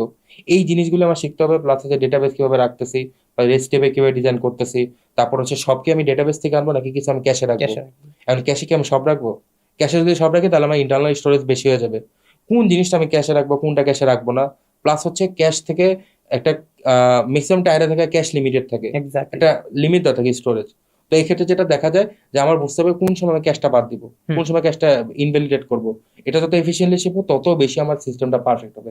একটা সিস্টেমের পারফেক্টনেসটা শেষ নেই, বাট হচ্ছে আমার যেটা চেষ্টা করতে হবে এই সিস্টেমটা আমি যত বেশি এফিসিয়েন্ট করতে পারি, এই জন্য সিস্টেম ডিজাইনটা খুবই বেশি ইম্পর্টেন্ট। আচ্ছা শোয়েব, তো আমাদের সিস্টেম ডিজাইন নিয়ে আমাদের আরেকটু যদি বলো, যেহেতু তোমার নিজেরই কোর্স, তো তুমি আসলে একটু এক্সপ্লেইন করো যে আসলে কখন, যে অনেকে চিন্তা করে যে আসলে আমি তো এখন জবে আছি, আমার কি সিস্টেম ডিজাইন জানবো, নাকি থার্ড ইয়ার ফোর্থ ইয়ারে থাকতে সিস্টেম ডিজাইন জানবো, আসলে টাইমিংটা কখন? আচ্ছা এইটা আমার মনে হয় যে ভার্সিটি থার্ড ইয়ার থেকে শুরু করা যেতে পারে। অ্যাটলিস্ট হচ্ছে যার নলেজ আছে যে একটা ওয়েবসাইট কিভাবে কাজ করে বা একটা হচ্ছে এপিআই এর সাথে কিভাবে ইন্টারঅ্যাক্ট করতেছি আমরা, তো অ্যাটলিস্ট একটা অ্যাপ্লিকেশন কেউ নিজে স্ক্র্যাচ থেকে বিল্ড করছে তার জন্য আই থিঙ্ক সে এটার জন্য এলিজিবল, যে সে আসলে তখন থেকে শিখতে পারে। কারণ ওই কোর্সে যেটা মেন দেখা হচ্ছে যে অলরেডি কেউ বিল্ড করতে পারে ওই জিনিসটাকে কিভাবে এফিশিয়েন্ট করা যায়। এক্স্যাক্টলি। হয়তো আমরা ডিজাইনটা ভুল করছিলাম, হয়তো আমরা এক ডাটাবেসে সব রেখে দিছি, ঠিক আছে। তো যখন দেখা যাবে যে একটা অ্যাপ্লিকেশন যদি বড় হয়, এটাকে যখন আমরা স্কেলিং করতে যাব তখন আসলে আমরা ঝামেলায় পড়বো। কারণ হচ্ছে যে আমাদের সব যেহেতু এক ডেটাবেসে, তখন আসলে যে এরকম আমি আলাদা করতে পারবো না যে এই জিনিসটা আমি একটা হরাইজন্টাল স্কেল করলাম এটা ভার্টিক্যাল স্কেল করলাম, এখানে একটু বেশি আমি বেশি আপ টাইম রাখতেছি এখানে কম আপ টাইম রাখতেছি, এটা করা পসিবল যদি এক জায়গায় থাকে। শুরু থেকেই যদি আসলে ওই জিনিসগুলো প্র্যাকটিস করা হয় তখন যেটা দেখা যাবে যে যখন আমরা হয়তো যদি কেউ থার্ড ইয়ার ফোর্থ ইয়ারে থাকে, সে জব লাইফে গিয়ে শুরুতেই হচ্ছে সে বেটার ডিসিশন গুলি দিতে পারতেছে। হুম হুম। এবং সিস্টেম ডিজাইন টোটাল জিনিসটা হচ্ছে একটা ডিসিশন মেকিং, ওকে। যে একটা জিনিস অনেকভাবে করা যায়, এটার কোনো রাইট ওয়ে নেই যে আসলে এইভাবে করতে হবে। বাট কিছু জিনিস আছে অবশ্যই মানে আমাদের মানে স্কিপ করতে হবে। যে এরকম না যে একটা ডেটাবেসের একদম পারফেক্ট কোনো ডিজাইন আছে, বা তার মানে এই না যে এক টেবিলে রাখা একটা পারফেক্ট ডিজাইন। এটা রাইট। অবশ্যই একটা রং ডিজাইন। এই রাইট। রং জিনিসগুলো আমাদের জানতে হবে আগে, যে কোন জিনিসটা কখনোই করা যাবে না। কারণ যেটা দেখা যায় যে একটা অ্যাপ্লিকেশন যদি শুরু থেকে এই চিন্তা ভাবনা করে না বানানো হয়, তখন যেটা দেখা যায় যে যখন খুব বড় হয়ে যায়, তখন আসলে ওই জিনিসটা রিফ্যাক্টর করা খুবই প্রবলেমেটিক হয়। মানে আমি দেখা যায় অনেকগুলি ব্লগে পড়ছি যে অনেকগুলি ভালো ভালো কোম্পানি যারা হচ্ছে যে ভালো মতো সিস্টেম ডিজাইন করতে পারেনি হয়তো, কারণ যদিও তারা অনেক বড় কোম্পানি, আরো বড় লেভেলের চিন্তা করতেছে, যে তারা খুব ভালোভাবে সিস্টেম ডিজাইন করতে পারেনি। হুম একটা টাইমে গিয়ে দেখা গেছে তাদের সিস্টেম ঠিক করার জন্য অনেক টাইম ধরে সার্ভিস হচ্ছে অফ রাখা লাগছে, হুম। কারণ তারা সবকিছু মাইগ্রেট করতেছে। রাইট। তো যতক্ষণে মাইগ্রেট করছে দেখা যাচ্ছে একটা কম্পিটিটর সে এটা আরো বেশি সামনে চলে গেছে। হ্যাঁ সামনে। তখন দেখা যাচ্ছে ওই কোম্পানিটা একদমই ব্যাংক্রাপ্ট হয়েছে, বিকজ এটা ব্যাড সিস্টেম ডিজাইনের কারণে। তো এই জিনিসগুলি কিন্তু আসলে বাস্তবিক জিনিস, যে আসলে আমরা যত ভালো সিস্টেম ডিজাইন করতে পারবো, আমাদের অ্যাপটা তত বেশি ফাস্টার হবে। এবং কারেন্ট যেভাবেই ডিজাইন করছি, ওইটাকে কিভাবে মিনিমাল চেঞ্জে আরো ভালোভাবে সার্ভ করা যায়। কারণ আমরা সবসময় চিন্তা করি যে আমার ইউজার হচ্ছে একজন, দুইজন, 10 জন, 100 জন। বাট হোয়াট ইফ হচ্ছে আমার ইউজার হচ্ছে 10,000 হয়ে যায় বা আচ্ছা। 1 লাখ হয়ে যায়। ওই জিনিসগুলি ট্যাকল করা হচ্ছে মেইন চ্যালেঞ্জ সিস্টেম ডিজাইনের। তো এই জিনিসগুলি আসলে কেউ যদি, আমার মনে হয় অ্যাটলিস্ট থার্ড ইয়ার থেকে শিখতে পারে, এবং যারা জবে শুরু করছে কারো যদি এনাফ নলেজ না থাকে, আমি অ্যাটলিস্ট যেহেতু আমি নিজে আমার খুব একদম সিনিয়র লেভেলের এক্সপিরিয়েন্স নাই, বাট আই থিঙ্ক মনে করি যারা ইন্টারমিডিয়েট লেভেলের আগ পর্যন্ত আছে তাদের জন্য এটা পারফেক্ট। এক্স্যাক্টলি। আচ্ছা, এখানে আরেকটা জিনিস বলো, যে নর্মালি আমাদের দেশের যে মাইন্ডসেট বেশিরভাগ স্টুডেন্টদের, তারা আসলে চিন্তা করে একটা স্টেজ পার হওয়ার জন্য আমি একটা জিনিস শিখবো, রাইট? নাহলে সে আসলে শিখতে চায় না।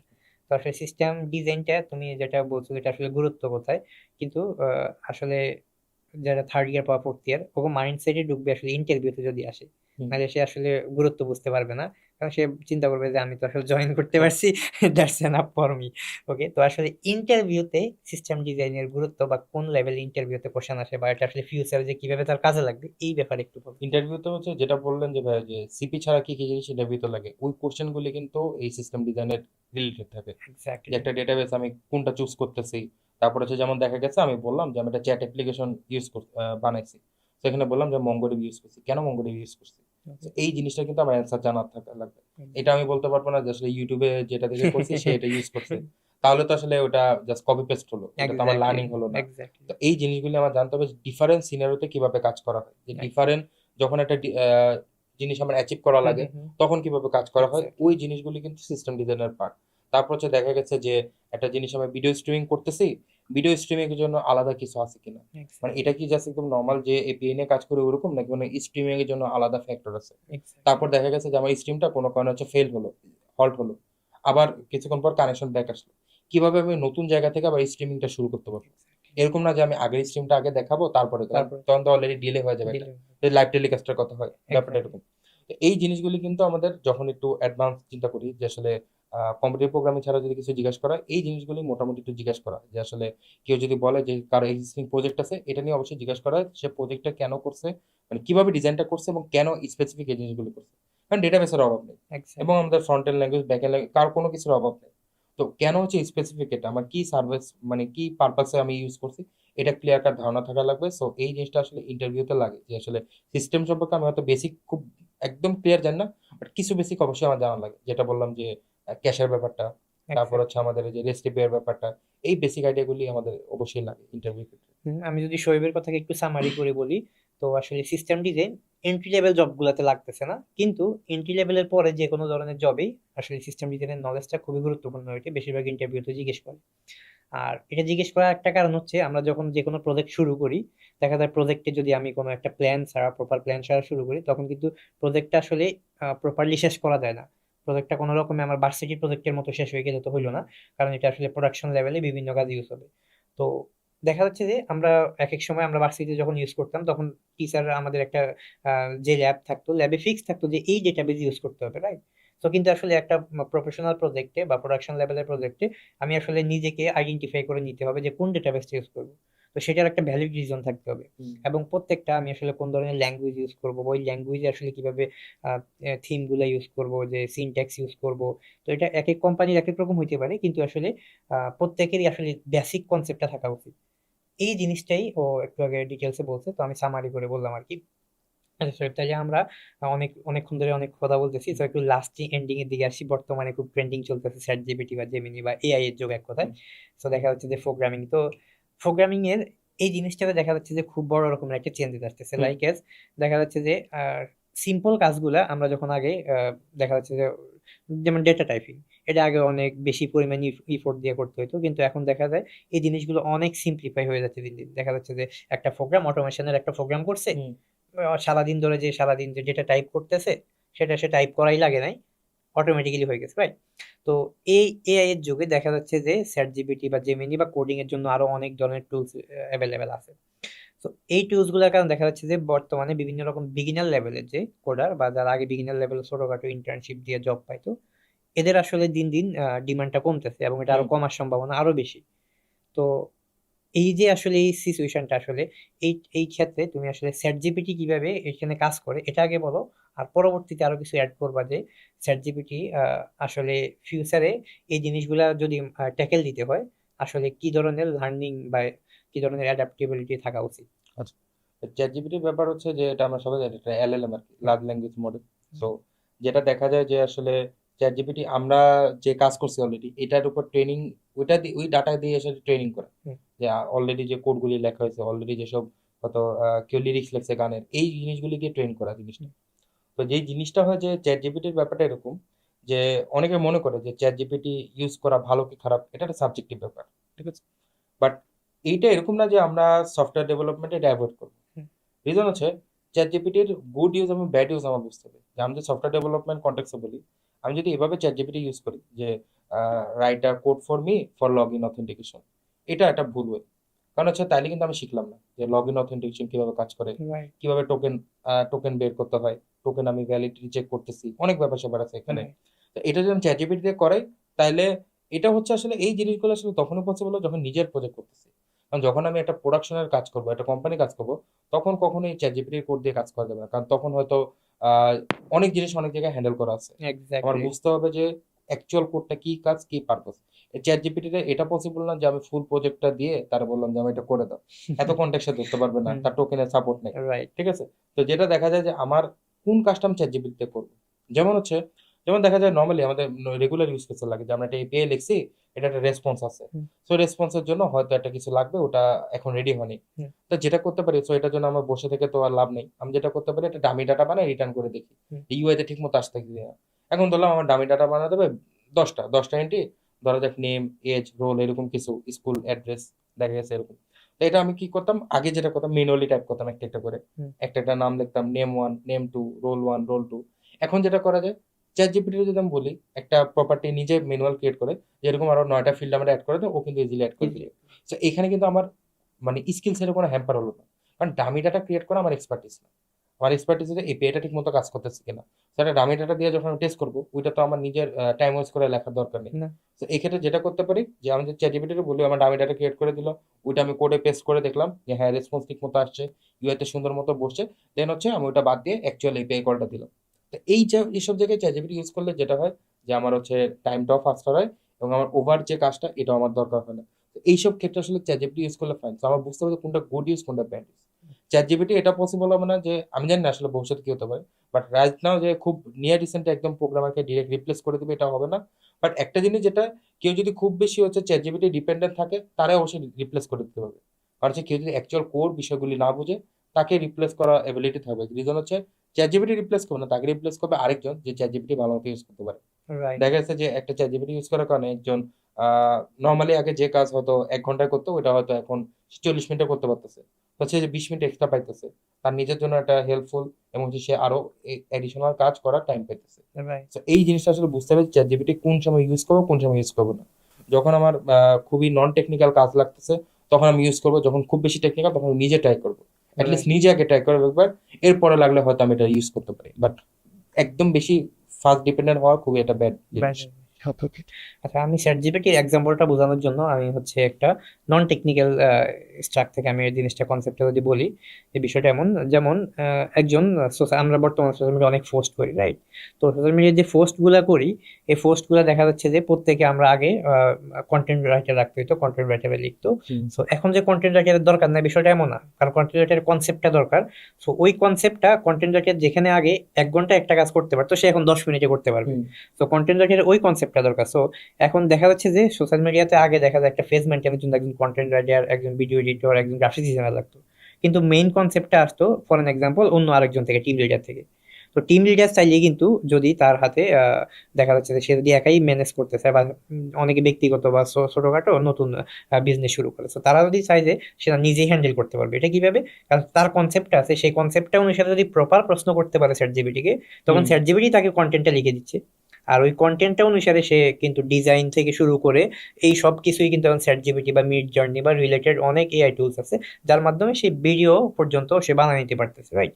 তো তার মানে কি হচ্ছে, তার আলাদা আলাদা যে বেসিক কাজের জন্য এক কথায় যে কন্টেন্ট চ্যাট জিপিটি বা মিড জার্নি বা এই যে জিনিসগুলো দরকার, এই জিনিসটা প্রয়োজন পড়তেছে না। তো বেসিক কাজটা কিন্তু তার ইজি হয়ে গেছে। এইটা হচ্ছে জাস্ট একটা নন টেকনিক্যাল সাইড থেকে এক্সাম্পল, এবং এই এক্সাম্পলের কিন্তু আসলে কোডিং বা বিভিন্ন ক্ষেত্রে ইউজ করা যাচ্ছে।